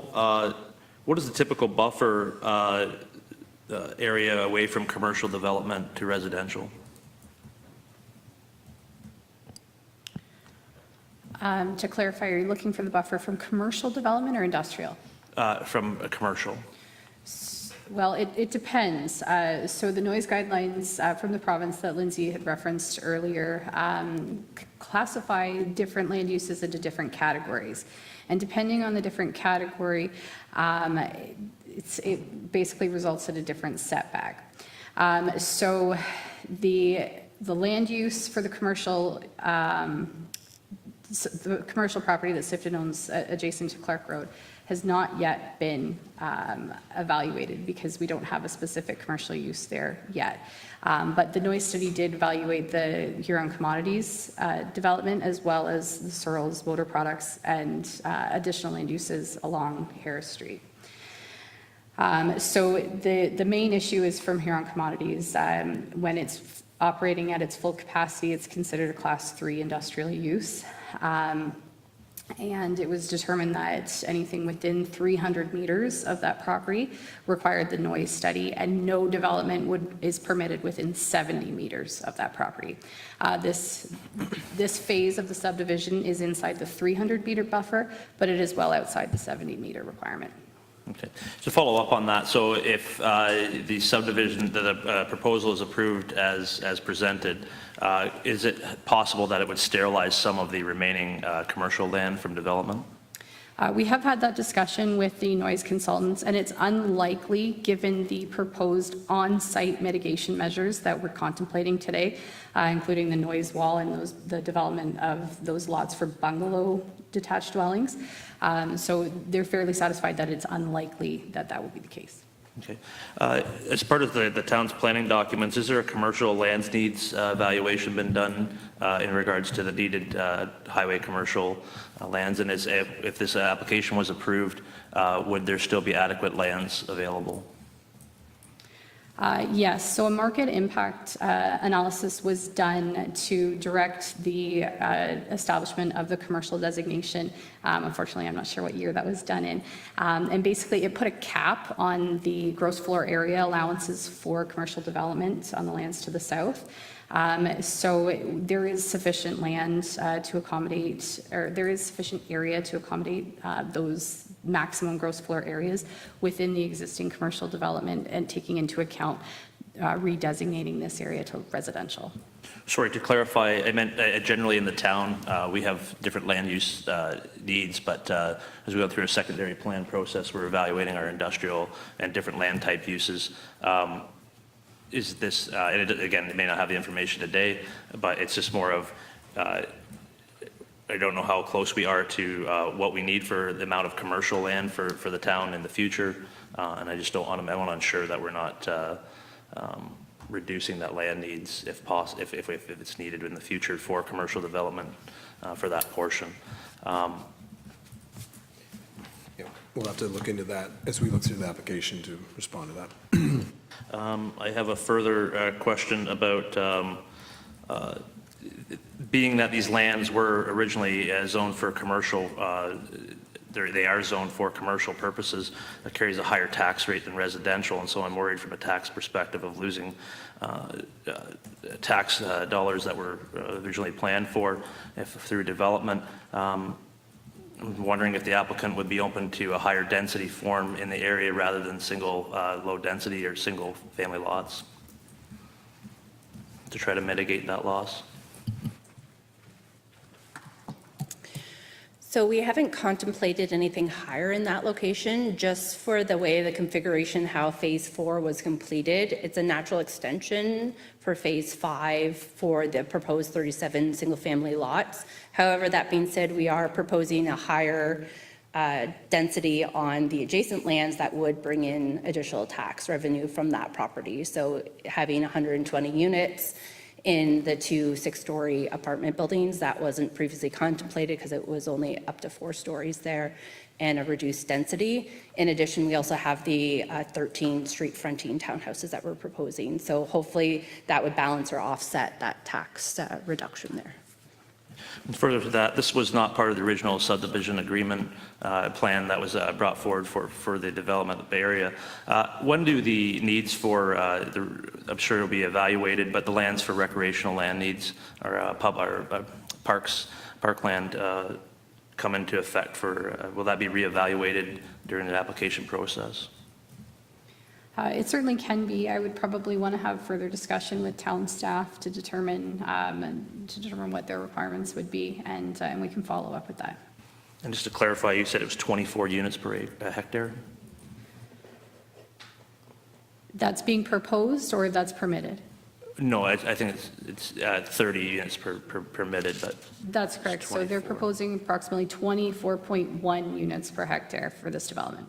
and just to clarify, the rest of this subdivision is what average of?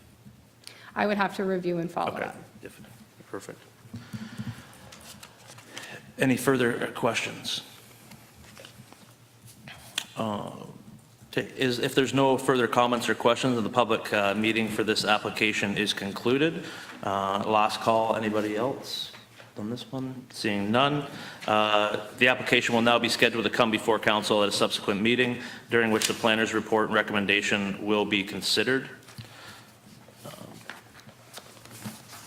Sorry, before we do, I do have I do have the same comments about the traffic study, because that traffic study was in the total area combined for, considered this land and the other lands as well. So I have the same concerns about the traffic study being a different format and time frame. If we can have that.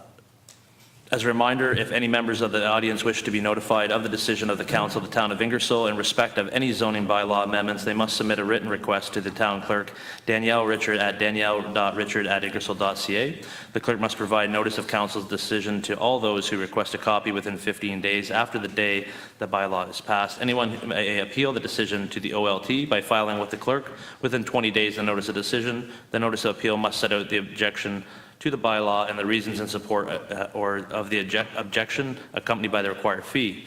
If there are no further comments or questions, then I now declare the public meeting to be closed. And I will call on Councillor Van Kooten-Bosens, please.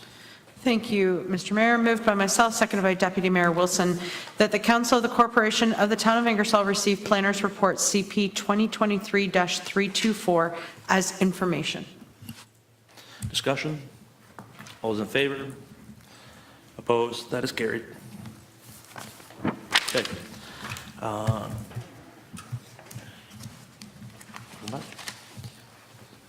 Would anybody like to maintain a 5-minute break? Okay. Moved by Councillor Hughes, seconded by Councillor Van Kooten-Bosens, that we reconvene in 5 minutes. All those in discussion? All those in favor? Opposed? That is carried. Come back at 8:27.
Still have business to take care of, so we will reconvene.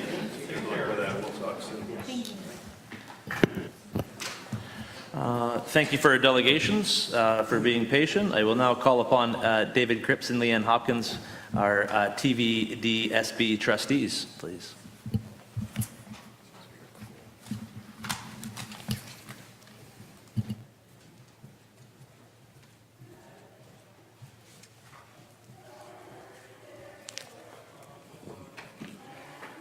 Thank you, Mayor. So I'd like to thank the council for the opportunity to speak tonight. First off, I'd introduce myself. I'm Dave Cripps from the town of Ingersoll, Oxford County's second favorite trustee. And with me is Leanne Hopkins, my partner and Oxford's favorite trustee. Tonight we're here in advance of an annual meeting that Thames Valley holds, usually in the late winter, early spring, for community collaboration and a look at some of the goings-on in Thames Valley as well as Oxford. So tonight we're here to give council an overview of some of the things that are happening and what they can look forward to at that meeting in the spring.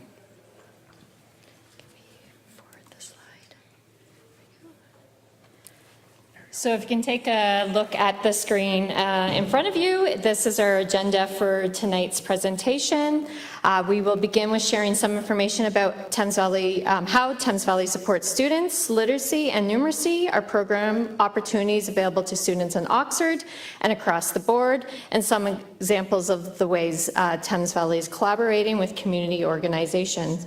We will also share about our current capital projects, enrollment trends, student accommodation plans / reviews in Oxford County. So to start with, a little bit about schools in Oxford. We have 30 elementary schools, 5 high schools, and for those of you that are my age and grew up around here, we still have the Van Sittert Woods Field Study Center that Woody Lamb used to run. The schools vary in size. Ingersoll has something unique about IDCI. It is the school with the biggest on-the-ground capacity in all of Oxford.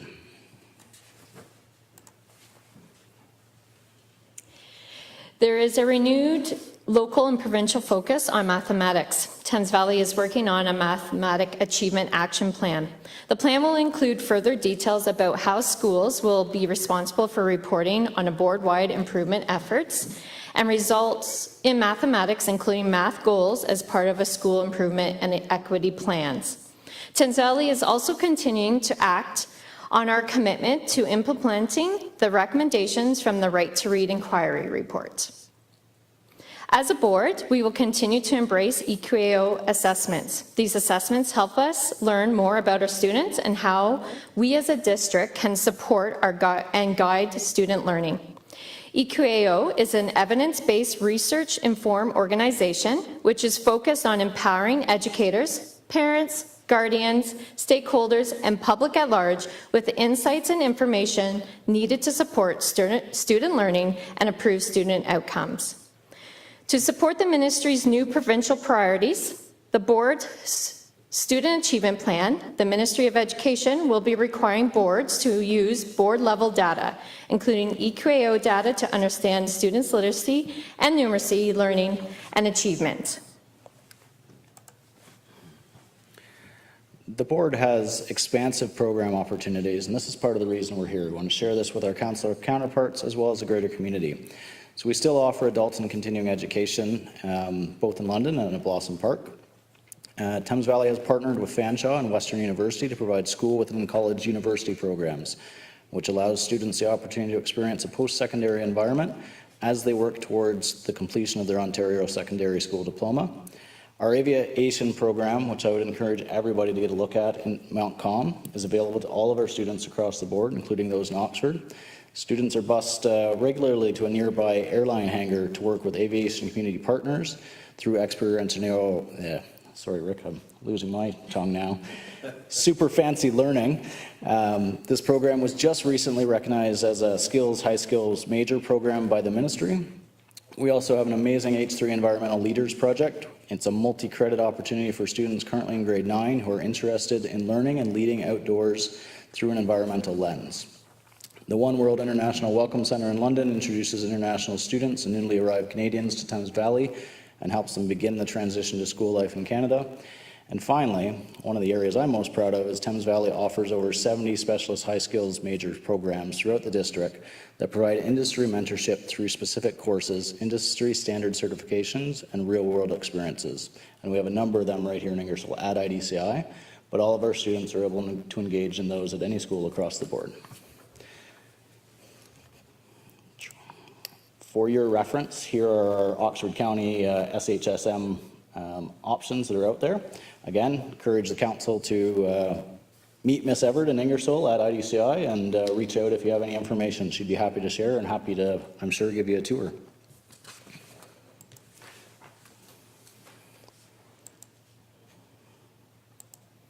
It stopped. It's thinking. I'm going to skip over this video because it's 3 minutes long, and I don't want to take up too much of council's time. But there's an amazing SHSM video that's on the presentation or available on the Thames Valley website. I would encourage you to check it out. Our community collaboration efforts. A few of the many examples how Thames Valley engages with the community include the Thames Valley Education Foundation, a registered charitable organization affiliated with the Thames Valley District School Board. TVEF exists to build partnerships with community that enhance opportunities in our school and enrich public education. Two unique ways TVEF supports students is through an annual backpack drive and through the Caring Fund, which provides emergency financial relief to students and their families. Another example is family well-being community workshops. Thames Valley and London District Catholic School Board, along with a number of different service providers from across London, Middlesex, Oxford, and Elgin, have come together to provide workshops on well-being topics of interest throughout the year. Thames Valley has also seen great participation in our new community engagement session series, which invites Thames Valley students, families, and community members to share their voice with the board. In 2023, we held community engagement sessions with Muslims, 2SLGBTQIA+, Black, Sikh, and Low German Mennonite communities. Thames Valley is proud to participate in two programs serving the Low German Mennonite families and the two Puti, Your Bridge program and the Bridges program. This program is a multi-board partnership serving minority Low German Mennonite students who reside both in Ontario and Mexico. And finally, Thames Valley holds an annual community planning and providing collaboration meetings with municipality partners and community organizations to discuss planning and potential facility collaboration opportunities, include co-build opportunities, and this year's meetings are currently being planned.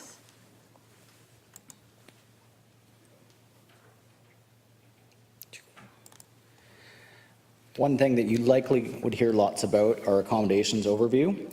So in 2021, there was the completion of the Woodstock French Immersion and Elementary Panel Attendance Area Review. These happen when we build new schools, when we change programs, when we close schools. And what the goal of them is to create more balanced enrollment across the area that we're carrying out the review on. Part of this was resulted in a new school being approved in Woodstock by the Minister of Education. In addition to that new school in Woodstock, we also have planned schools in both Ingersoll and Tempsford, as well as needs in the northeast and south, and likely a South Woodstock school in the future. That's in addition to, I think, 15 others across the board.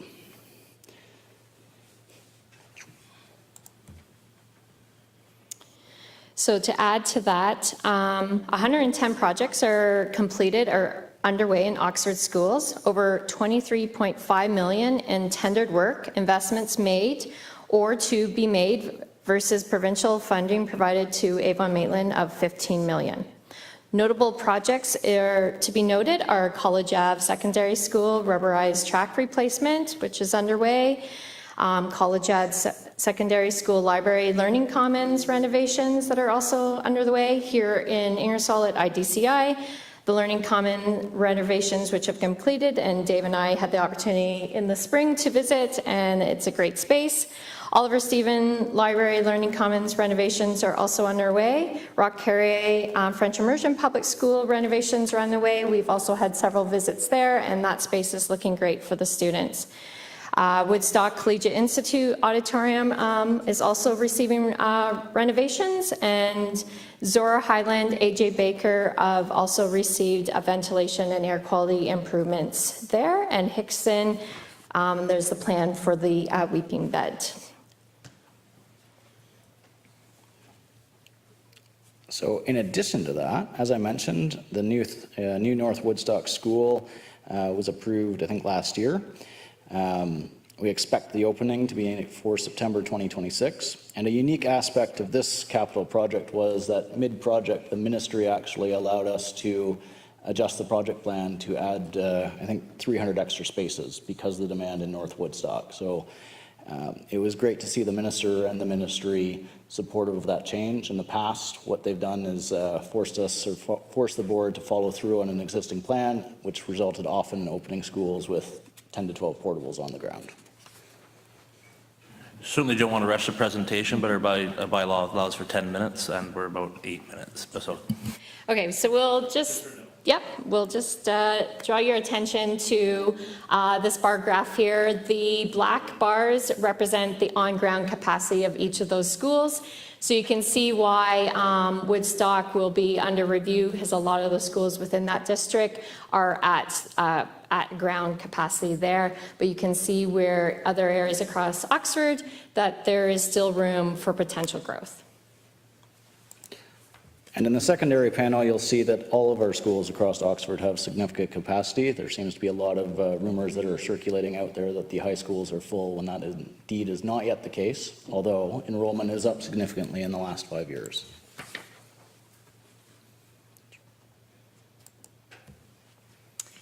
So as Dave mentioned before, we are entered into an Oxford North attendance area review, and we have started with establishing a committee for this attendance review. That was this fall.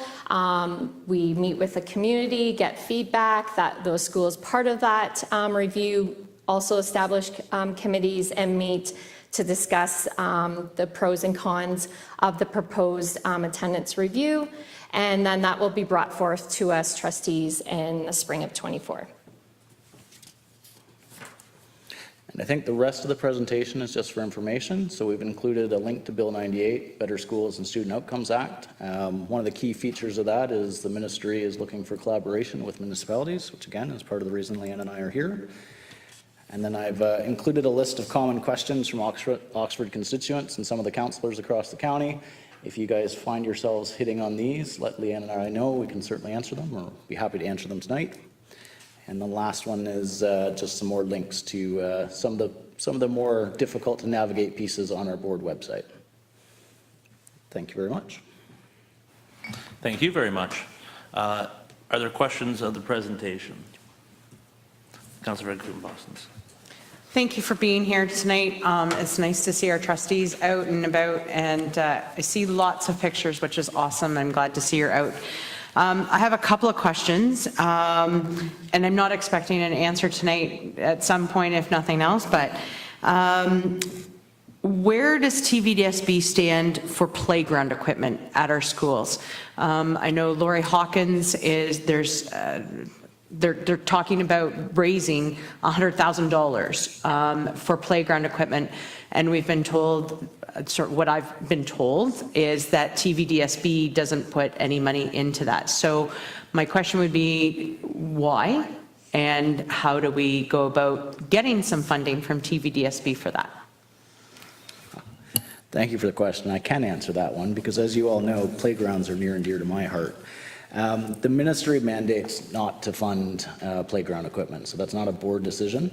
And quite honestly, with the deficits and the deficiencies that we have in some of our capital projects, I know Leanne mentioned that we're spending about $23 million this year. It's close to $1 billion backlog in school renewal projects that we have. We just don't have the money to put into playgrounds. And as Lori Hawkins has experienced, they're generally in the $100,000 to $200,000 range, which, as you can imagine, with just 25 schools in Oxford, would add up fairly quickly. So we will, however, and are able to support school councils and home and schools in endeavoring to gather equipment and gather different options for the equipment. So they can reach out to me anytime, or Leanne.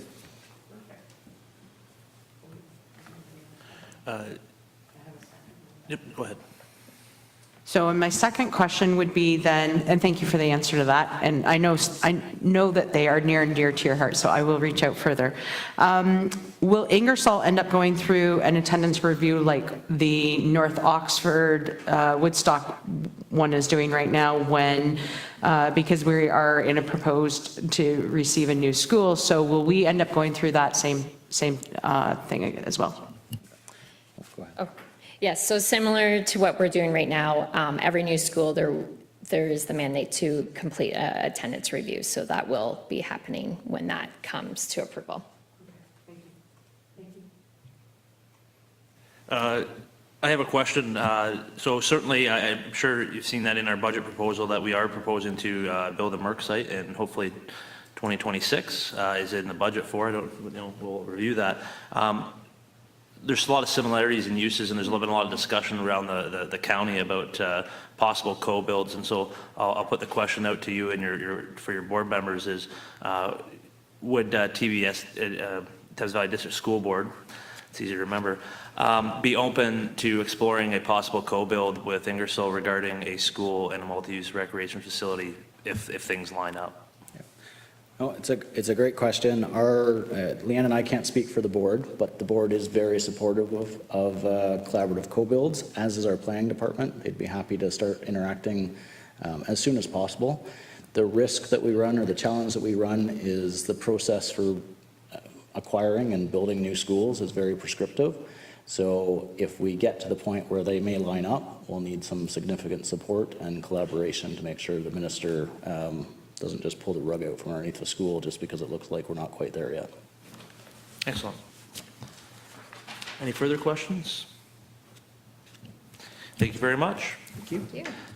Again, Dave and Leanne are very open and very good representation for Oxford. So if anybody has any questions, please feel free to contact them.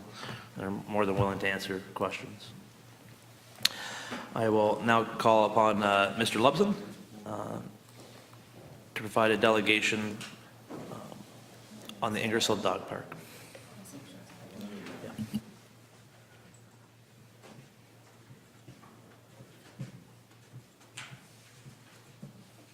Well, happy anniversary, guys. This is your 1 year of council, and I haven't bugged you. So this is your anniversary present. I got a prop. This isn't my original orange hat. I'm not self-identifying as an NDP member right now, so just to make sure. But anyways, I want to talk about the dog park. I want to talk about the history of it.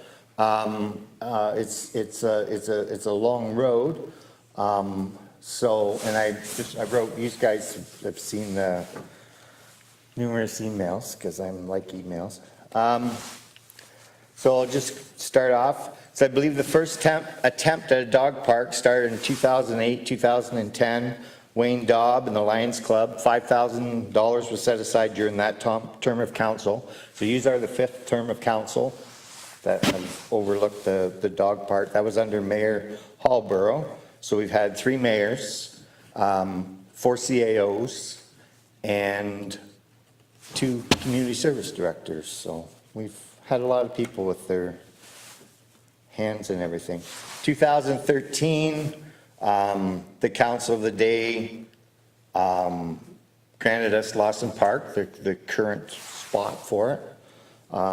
It was suggested by council as a place for the dog park. Lovely location, but very overgrown with brush and underbrush. I believe that's when the first chairman of the dog park committee moved to Sarnia, so the project sort of died. After the 2014 election, Councillor Franklin and a few citizens restarted the committee with the help of Bonnie Ward. The council of the day still had reservations, no offer of further financial support, and we set about looking for a better location and studied other dog parks for rules and amenities. This was the first time it was noted that a small dog park was possible. In 2016, the location beside Lawson Trail was decided that all things considered, phase 1 would be here. Migratory bird rules kept us from cutting brush until the fall, but no time was wasted to fundraising the estimated $12,000 needed for the park. $5,000 in reserves and $7,000 in fundraising. We started clearing in September of 2016. We were greeted with the restriction that no power tools or equipment was allowed to be operated by volunteers. In early 2017, it became obvious that the task would be much easier if competent volunteers could use their skills with power equipment. There was an offer from the town to have volunteers receive the same training as summer students, and it was welcomed, but we learned after that we'd have to wait for a volunteer policy. We did hire a fencing contractor that gave us a deal, and when we learned the town would not help with brush removal, the cost of having a private chipper crew was around $4,000. We decided that we would haul the brush to the town depot, and they chipped it anyway, so it was awesome. We opened in May of 2017 to much fanfare, so from September 2016 to May 2017, we had a full usable park, which was faster than Thamesford, faster than Tillsonburg, faster than anybody that had bare ground and full contractors helping out. We did an awesome job. While I was down there, hence the prop, if I was down there with my orange hat, people would drive by, pull in. Tim, what do we need to do? Cut brush. That was what we did, with pile sticks. And it was amazing. It's the only other thing that I've found where you had that sort of volunteer, yeah, let's get it done sort of thing, you know, and overcoming obstacles is that Stitch. And I've seen miracles in both of those operations. So this, the dog park, there's valid concerns from councils of the day about things at the dog park, right? You know, what if? But in my experience, talking to people, I saw 3 people all come up to me and complain about the other 2 things that they were doing, and within 10 minutes, because I got stuff to do, within 10 minutes they're all sitting there chatting away, laughing, and their dogs are playing together. So it's a collaborative thing. We've had people that actually meet down there and got married. We've met people that have been married from meeting in other dog parks. So dog parks aren't for everybody. Dog parks aren't for some dog owners. They're not there, that they just will not bring their dog there. There are issues involved with dog parks, but there's people that want them. So it is a thing.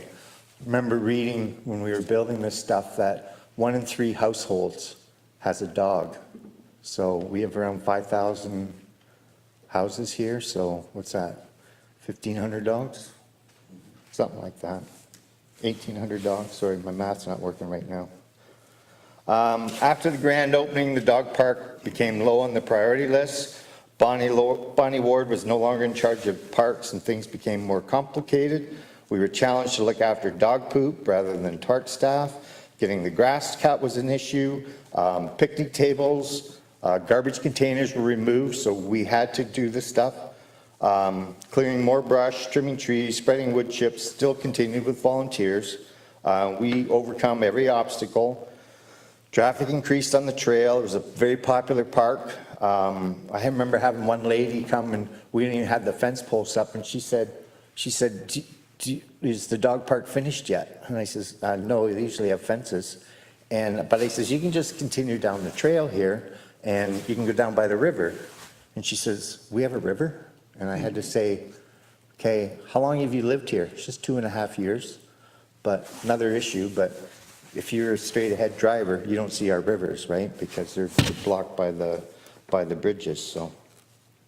So that's one of the extra advantages of the thing. And there's a traffic volume study somewhere. I don't know where it is, but not here. Initial success we had with the dog poop composters and the green cones was encouraging, but the volume was surprising. We feel for parks having to pick up all the dog poop. We found that winter would slow down the decomposition process, and we added other composters through donations and included an access for lodge and trail users. In the spring, when we started doing this, we walked the trail and picked up garbage. The 45-gallon drum that was there was overflowing already. I think we took out 13 bags of stuff. Well, we didn't take them out. We left them for the Parks Department to take them out, which they did. But I go down every spring and walk the trail and pick up stuff, and I can't fill up a shopping bag. I really can't. So people look after that. As a volunteer with Stitch, I did some more research, and they said one of the problems with using too much dog poop is that you need more organic matter. As a volunteer with Stitch, I started bringing our weekly compost to the cones, and the results were encouraging. 1 gallon of turkey drippings would drop a green cone by 6 inches, like within a week. So that's how well the bugs like turkey, I guess. This was done with the knowledge of the town of Ingersoll. In 2018, we proposed to the community service director the possibility of the town purchasing a service that collects the dog poop and turns it into energy. No further discussion was held. In 2018, we started fundraising and planning for the small dog park section and a phase 2 extension to the west. We had pricing for the fencing of the small dog park and the phase 2 extension. The frustrations getting the park cut and fence repairs from fallen trees from the trail side frustrated our volunteers. We did get some more wood chips finally in late summer. In 2018, we were informed the town was to coordinate the addition of fencing, but did approve the phase 2 extension of the park. In 2019, no longer having a council rep or Bonnie to help us move forward, we saw a light as the new CS director offered to look after having staff install the posts and fence. We did have a donation of 20 fence posts and had about $4,000 available to us. The quote we had gotten was around $2,800. We did need another $1,000 in funds to complete this, and having staff to do it would cut the cost in half likely. You guys know about staff. As with the other delegation, you're about 8 minutes. So okay. So anyways, the quote came back, the staff went to our contractor, and the quote came back as $8,260. And we had spent $9,500 to build the park. And this was just for a little fence extension. January 2020, we were advised some users of the dog park had gotten into the mixed compost and got sick. We were told to remove all of our property from the park. Our 27 cedar posts that we had set aside for the small park were removed. We don't know where they went. But the town did install a Soterra system for the dog poop. We have 2 of them now in town. My time at the parks went to monitor role, reporting down trees or fence damage. 2021, missing volunteer work started to show. Number 1 complaint became the mud. Since the previous layers of wood chips had worn down, we were told that we couldn't do this. We have to wait for the volunteer policy. 2023, $5,000 was donated by the Oddfellows for the small dog park to be completed. In August 14th, 2023, there was a request to meet with staff to see what we need to do to get what they would like to have, how things should be done for the small dog park to be made. I was told that we had to wait 2 weeks and we would get some dates, and yes, we could do that, and now it's 3 months. And I have not heard anything. And so we sit here in limbo. We have almost $10,000 in the account, more than enough to finish the project, but I need council's support to bring us back to the way we did when we built the project in the first place, and to make sure that we can finish this stuff, because we made a promise to the community to have a small dog park, and I'd really like to fulfill my promises. That's it. Welcome any questions. Thank you. Sorry, just a question for you, Tim. The we you're talking about is the dog park committee?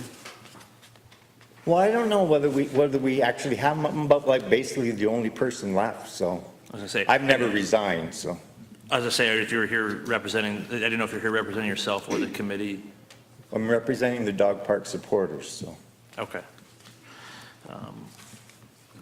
Perfect on that. Are there any further questions from council? Councillor Halleru? Thank you, through your mayor. Has there ever been a time where council was able to help you, as a group, direct staff to look into how to establish it and, you know?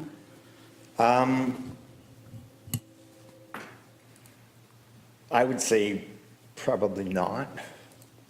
I've reached out numerous times. The only one thing that it got so frustrating for me, and I'm in therapy now, so I'm not yelling or anything else, but is the town actually did hire our integrity commissioner to investigate what I perceived was as extreme bias by our previous CAO towards me and anything I touched, because this was something that happened on cycling committee and the trails committee and everything else. So, and it was determined that I don't understand how council works, so, or municipalities work.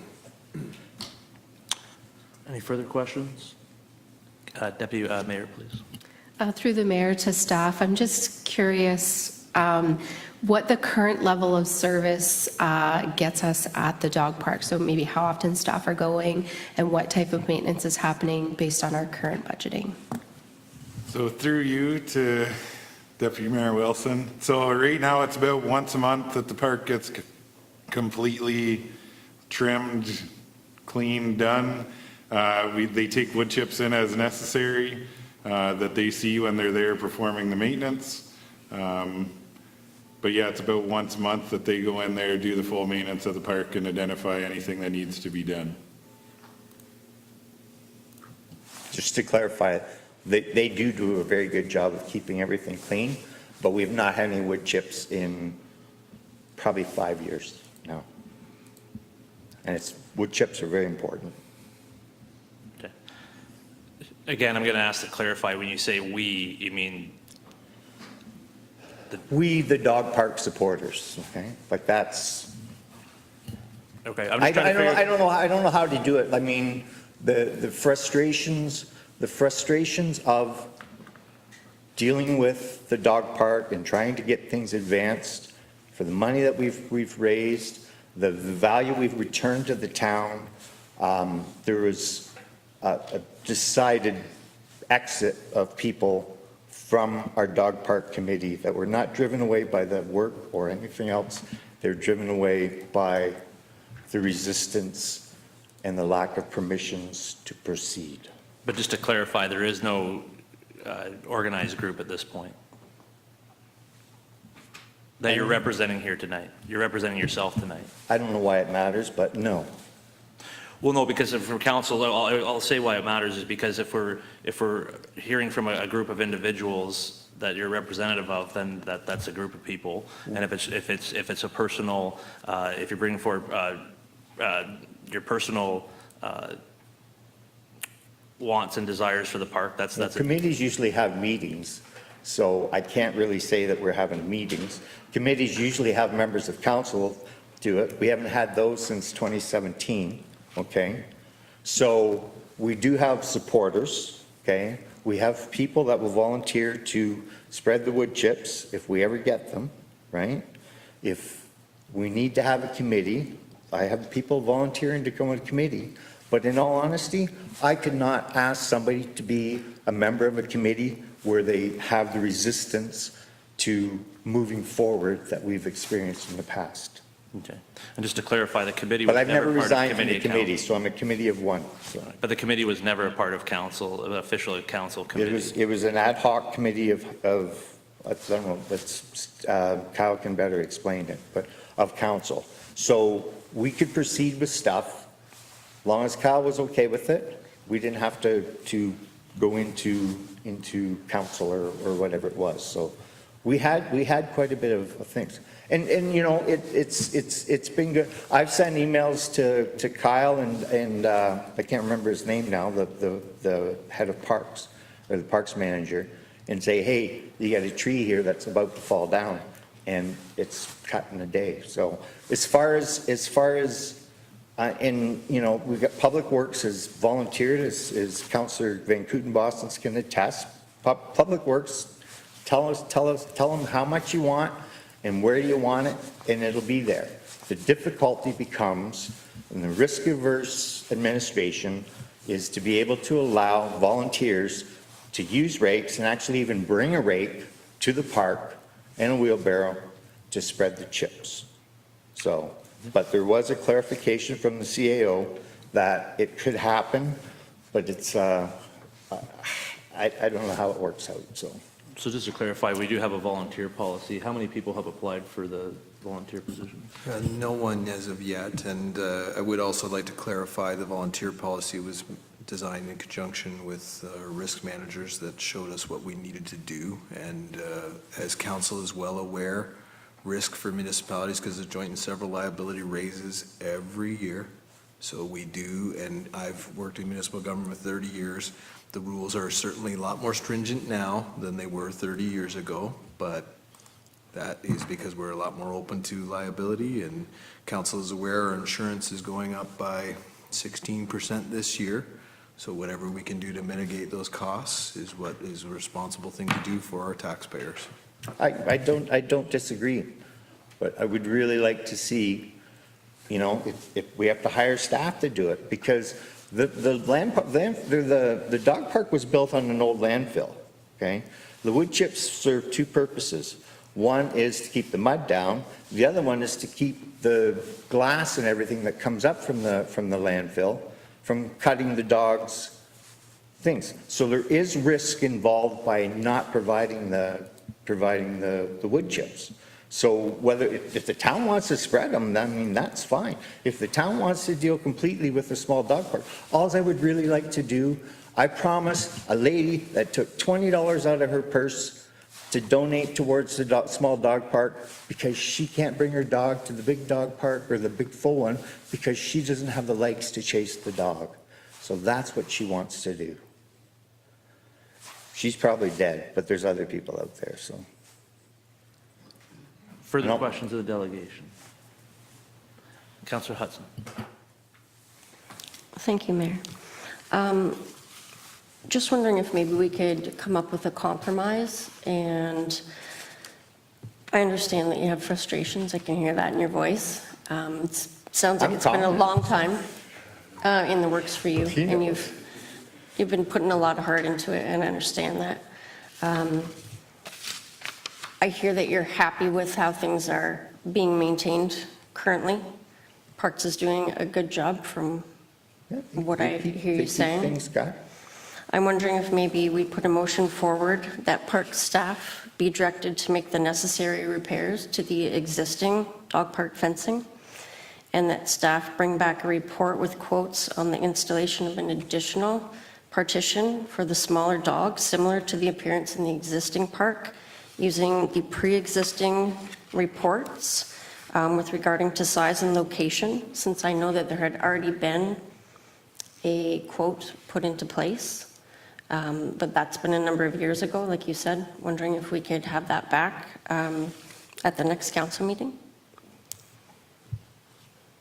So just to clarify, you are making a motion. Okay, can you just reread the motion, please? Absolutely.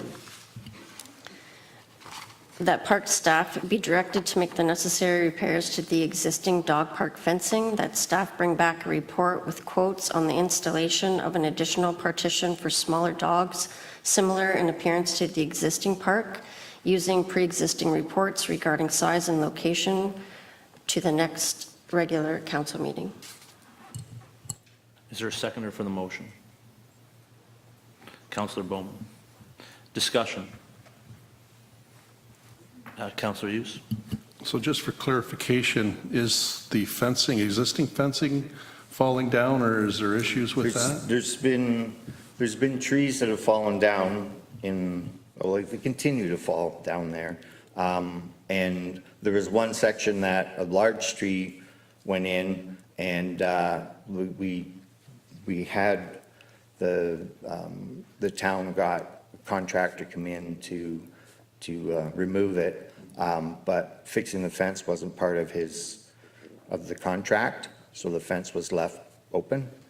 So volunteers put the fence back together, something they can't do right now, and it still sits there. So it doesn't look nice, right? So the dog park's secure.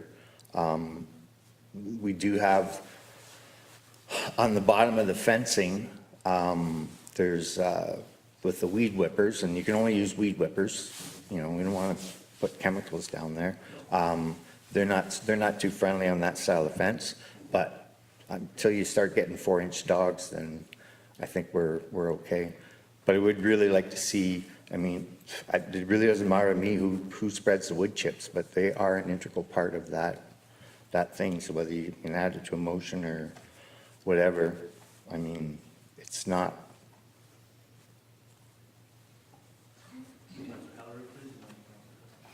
Thank you, through you, Mayor.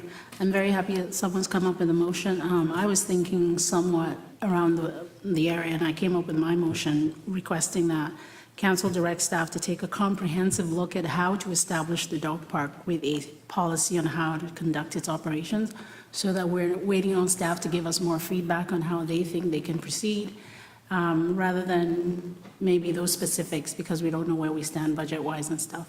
So I don't know if that would be something that could be more broad for you, so that there's more opportunities for staff to take a fresh look at how we can actually have a working, operational dog park. I get where you're coming from with that as well. I'm also just considering that we are in budget talks right now, and I was hoping within the budget talks we could bring this up at that meeting, where we could have money set aside for, specific maintenance and go from there. So we'll remind council that any councilor can bring forward a notice of motion through the budget process to allocate funds with the support of council on that. Councilor Hughes? One more question. Would it be a positive situation to form a committee of council for the dog park? And we can look at that into the new year. Not sure if that would really be necessary, or is it? So we're debating the current motion on the floor at this point. Okay, no problem. Councilor Van Kouten-Boston's? Could it be a part of the report that comes back to us that you could look at that, Kyle? A part of the report. And I understand it's a short turnaround, but maybe you come back and say, if with more time, we could look at more in that respect, but could we think about, I agree with Councillor Hughes. I think that it's not a bad idea to, so I'll put forth an amendment to the motion. Give me a piece of paper, because otherwise I'm going to get in trouble. I'm going to put forth an amendment to the motion that we also direct staff to look at the possibility of putting together, I'm going to need help after this, putting together a committee of council for a dog park. Forming a committee, a dog park for, from committee of council. Does that? I know it's not a protocol, but logically, it may be a good idea to, and I'll push this to help out, is to have the dog park folded into the trails, because you've got a lot of things with the trails and everything. So sure, why not just put it on my plate? Oh, is that, you're the Excuse council. me, is there a seconder for this motion? Sorry. For the amendment? I'll second. Councillor Hudson? Discussion on the amendment. Councillor Hallery, please. Yeah, I'm not a dog owner, but I do see that there's so many dog owners in this town coming through, new people coming with dogs and asking. I get a lot of questions as well, so I do think it's worth the effort to find a lasting solution to this, and I definitely support this idea of the committee working to foster a dog park. Deputy Mayor, please. I'm supportive of finding some sort of compromise for the dog park.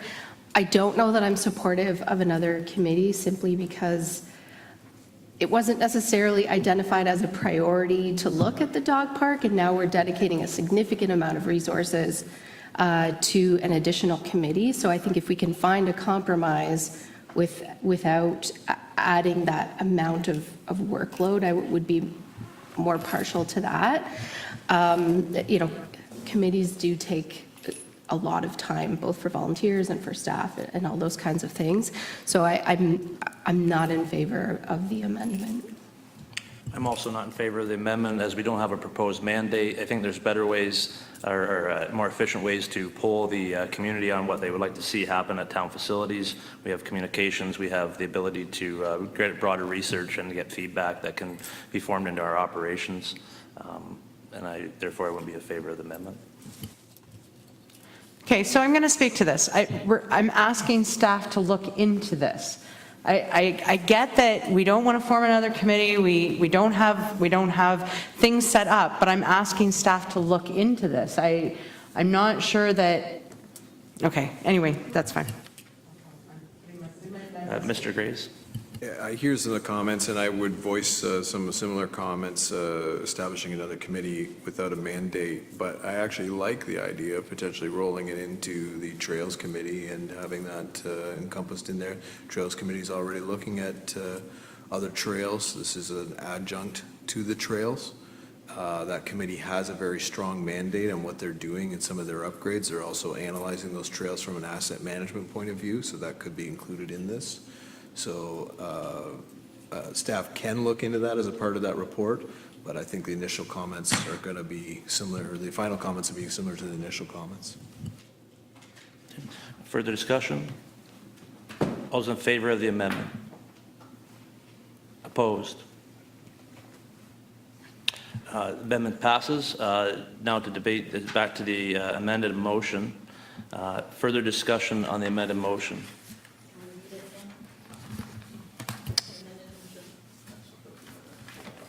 So if you want to read your part, and then I can read the amendment. That park staff be directed to make the necessary repairs to the existing dog park fencing, that staff bring back a report with quotes on the installation of an additional partition for smaller dogs similar in appearance to the existing park, using pre-existing reports with regards to size and location to the next regular council meeting. And further, that staff be directed to look into setting up a dog park committee and what it would look like. Discussion on the amended motion. Councillor Bowman. Thank you, Mr. Mayor. I know that yourself and Deputy Mayor Lindsay are not in favor of the amendment to the motion. However, I think this, as our CAO has pointed out, this would open the door to allow staff to be able to come back and say that maybe this should be a part of trails, which would give us that avenue to put this in under that heading, I guess, if you want to call it that. So that's one of the reasons why I voted in favor of the amendment. Okay, further discussion on the amended motion? I won't be supporting the motion as amended or as the motion is there. I believe that I don't feel that it's correct to direct staff in this manner. I think that we need to do broader consultation with the general public on the dog park, if that's something council wants to do, to ensure that any changes are with what the whole community would like to see happen there. And I think that's something I could support that way. But I think that that has not been done up until this point, and it wasn't identified in the strategic plan or the recreational master plan. So therefore, I won't be supporting the motion, but I would be supportive of broader consultation with the public to see what they would like to have done at the area. Councillor Halleru. Thank you, through you, Mayor. Sometimes, you know, it's really important to recognize the efforts that citizens do put in to do things. I've heard this dog park issue over the years, and I think just sometimes it doesn't always come as a strategic in a bigger picture, but to listen to the voices of people, newcomers, you know, young families and all that need a certain thing, doesn't always have to come in a way that it's it takes a lot of time. This is just asking us to look into something, and I think it's fair to say staff can just consider how best we can achieve the same goal without taking too much resources. So I don't feel like it has to be something that we consult the whole public, because we do know that people want dog park, and not everybody wants a dog park. But the fact that some people do, I think is worth, looking into, just to put this to rest and to show that we're at least looking at viable options. That's exactly why I want to consult, because we do have a lot of new comers to the community, and we want to make sure that all our residents are heard, and make sure that if we do upgrades or we're putting capital into items, that we make sure that it's the broadest general to meet the needs of all the residents. Further discussion? All those in favor? Opposed? That is carried. If I can have permission to speak, just to clarify something. The dog park, the small dog park section was approved by a previous council, okay? And there is funding in the reserves. I don't know if Irina could give us an actual dollars and cents probably on it, but I think it's around $9,000, a little bit more. Well, it's close to 10. Yeah, and so even in the $8,900 that Kyle got for a quote was actually for the expanded part too.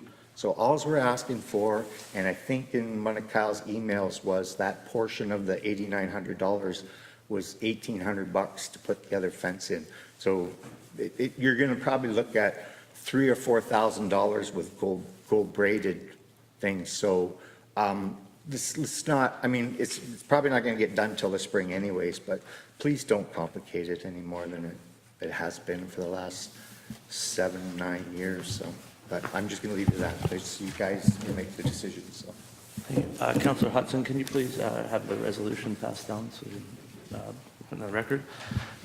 With that, thank you very much for your delegation, and we will now. Thank you very much. Happy anniversary. Thank you. We will have Councillor Van Kootenbos, do you have a resolution? I do. Thank you, Mr. Mayor. Moved by myself, seconded by Deputy Mayor Wilson, that the Council of the Corporation of the Town of Ingersoll receives the presentation from David Cripps and Leanne Hopkins, Thames Valley District School Board Trustees, providing a school board update as information. Discussion?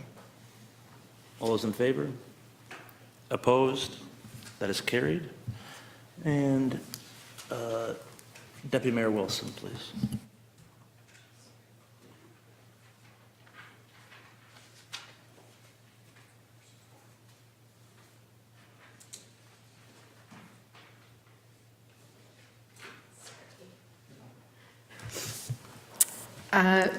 Moved by myself and looking at a seconder when I'm done reading.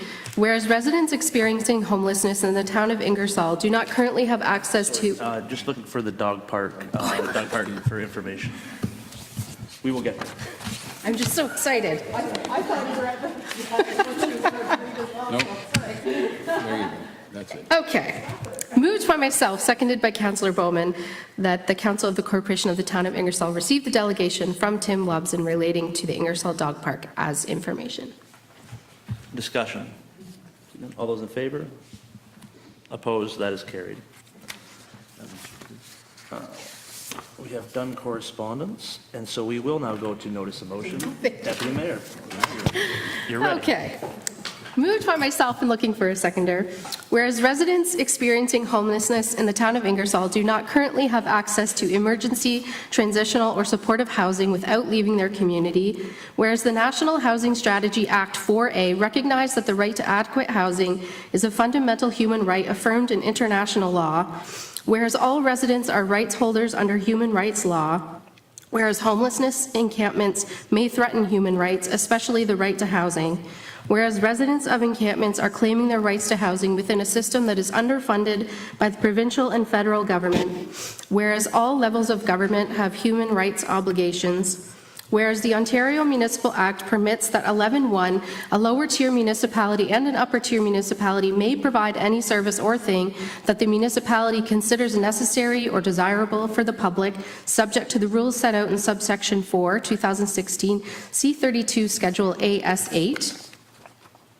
Whereas the Ontario Municipal Act permits that 11.2, a lower-tier municipality and an upper-tier municipality may pass bylaws subject to the rules set out in subsection 4, including 5, economic, social, and environmental well-being of the municipality.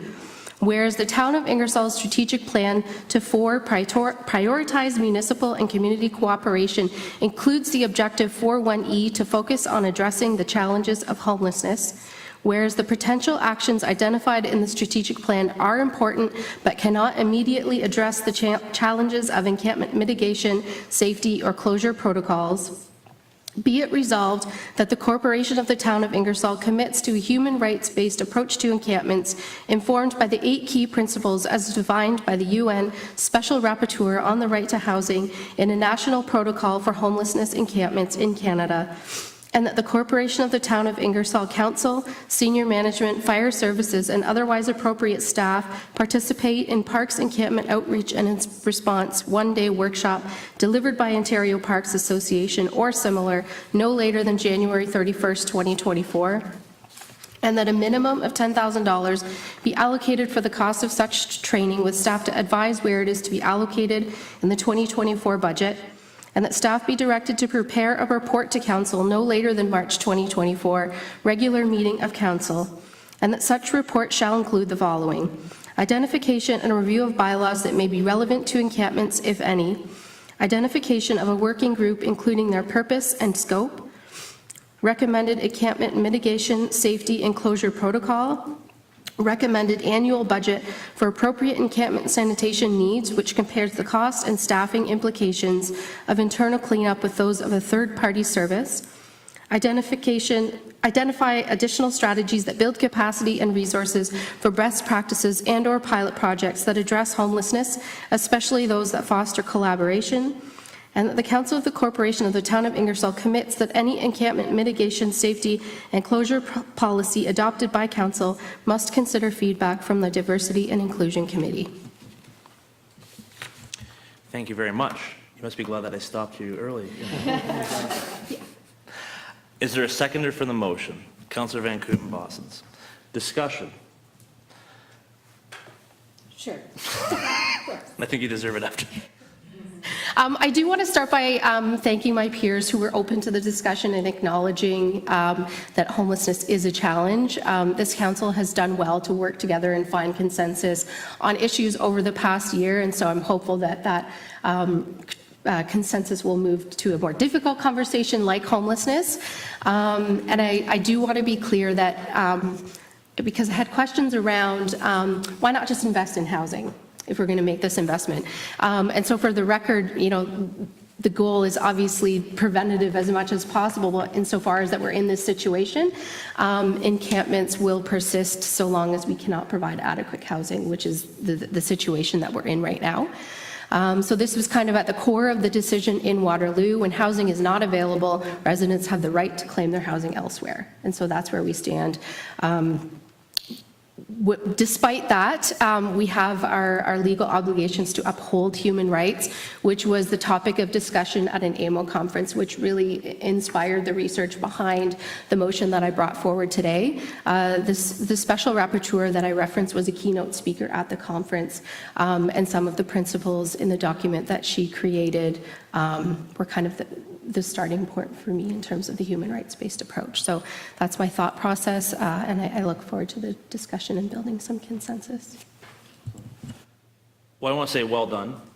It's very well researched and it's well put together. So kudos on that. Certainly has my support because of that, and I think it become a workable document. The only thing I would suggest, and maybe staff can provide if it's necessary to amend, maybe not, is it be looked over also by the Safe and Wellbeing Committee at Oxford for their feedback. I think that we are all funding that as a municipality. We've decided to have that done at the county, but I think if we all do our part, and this could be a part that Ingersoll plays in providing that others can use, but I'd like to have that input as well from the different groups to make sure that it is a workable document so it can be broadened and ranged, because there's a lot of good things that come out of it. So, and I think it's something that, as long as Ingersoll itself as a lower tier doesn't have as much a part to play in, as say, the upper tier for the county with different jurisdictions. This is certainly a part that we can play in having our views known when it comes to homeless encampments. Councillor Hallerow, please. Thank you so much, Deputy Mayor. This was really well done.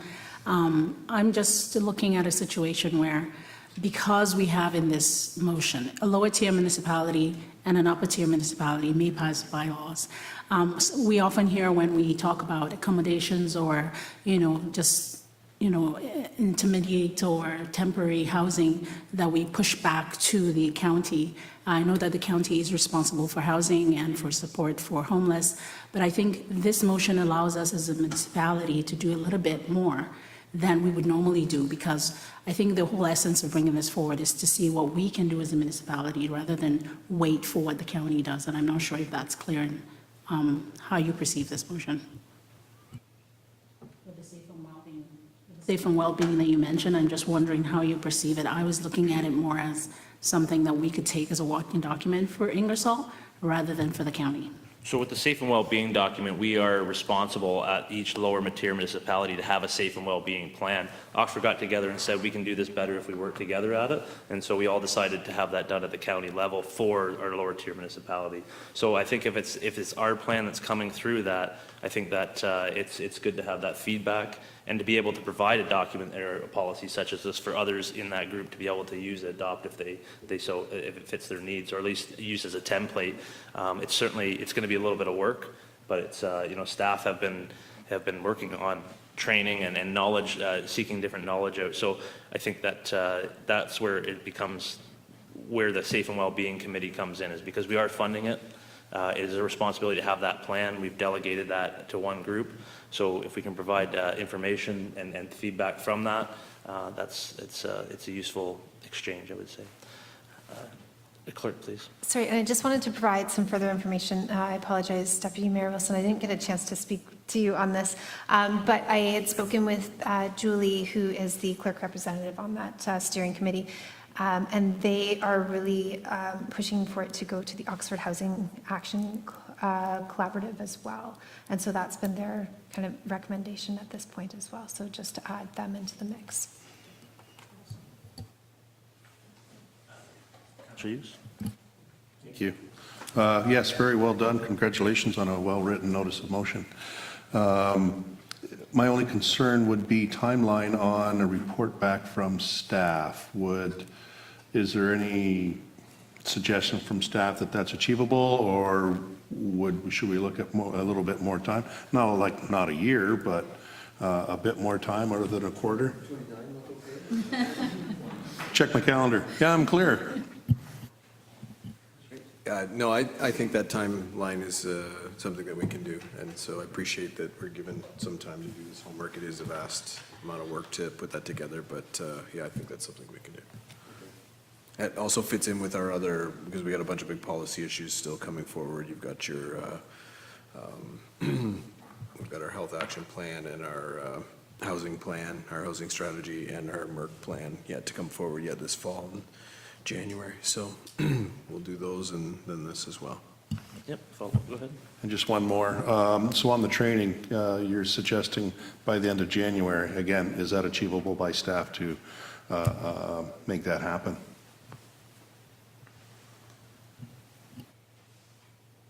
Yes, I believe so. Any further discussion? All those in favor? Opposed? That is carried.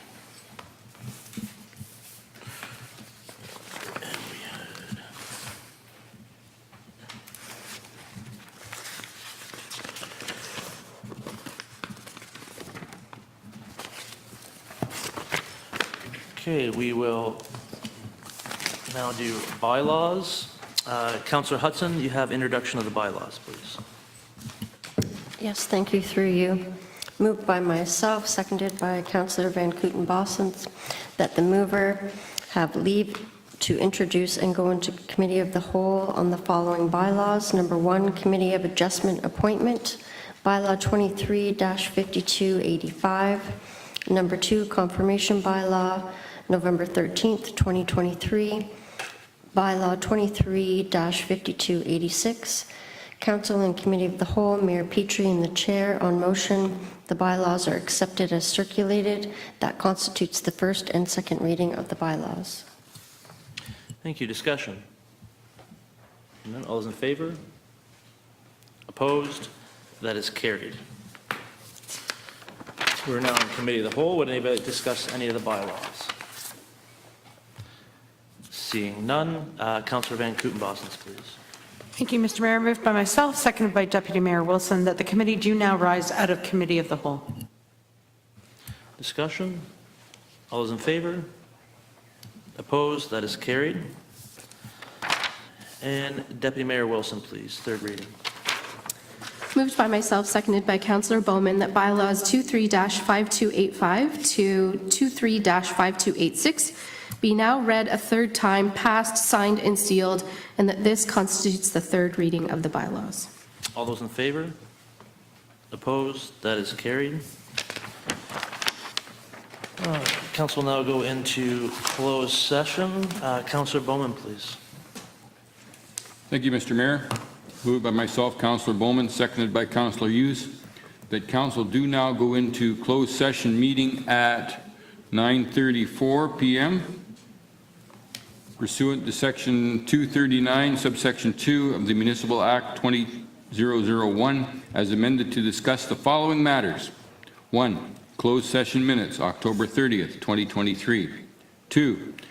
Section 239, subsection 2, paragraph I. A trade secret or scientific, technical, commercial, financial, or labor relations information supplied in confidence to the municipality or local board, which, if disclosed, could reasonably be expected to prejudice significantly to competitive position or interfere significantly with the contractual or other negotiations of a person, group of persons, or organization. Earth Shareholders Update. 3. Section 239, subsection 2, paragraph D, labor relations or employee negotiations, union grievance. And 4. Section 239, subsection 2, paragraph B, personal matters about an identifiable individual, including municipal or local board employees. Thank you very much. Discussion? All those in favor? Opposed? That is carried. We'll now head over to the J.C. Herbert room.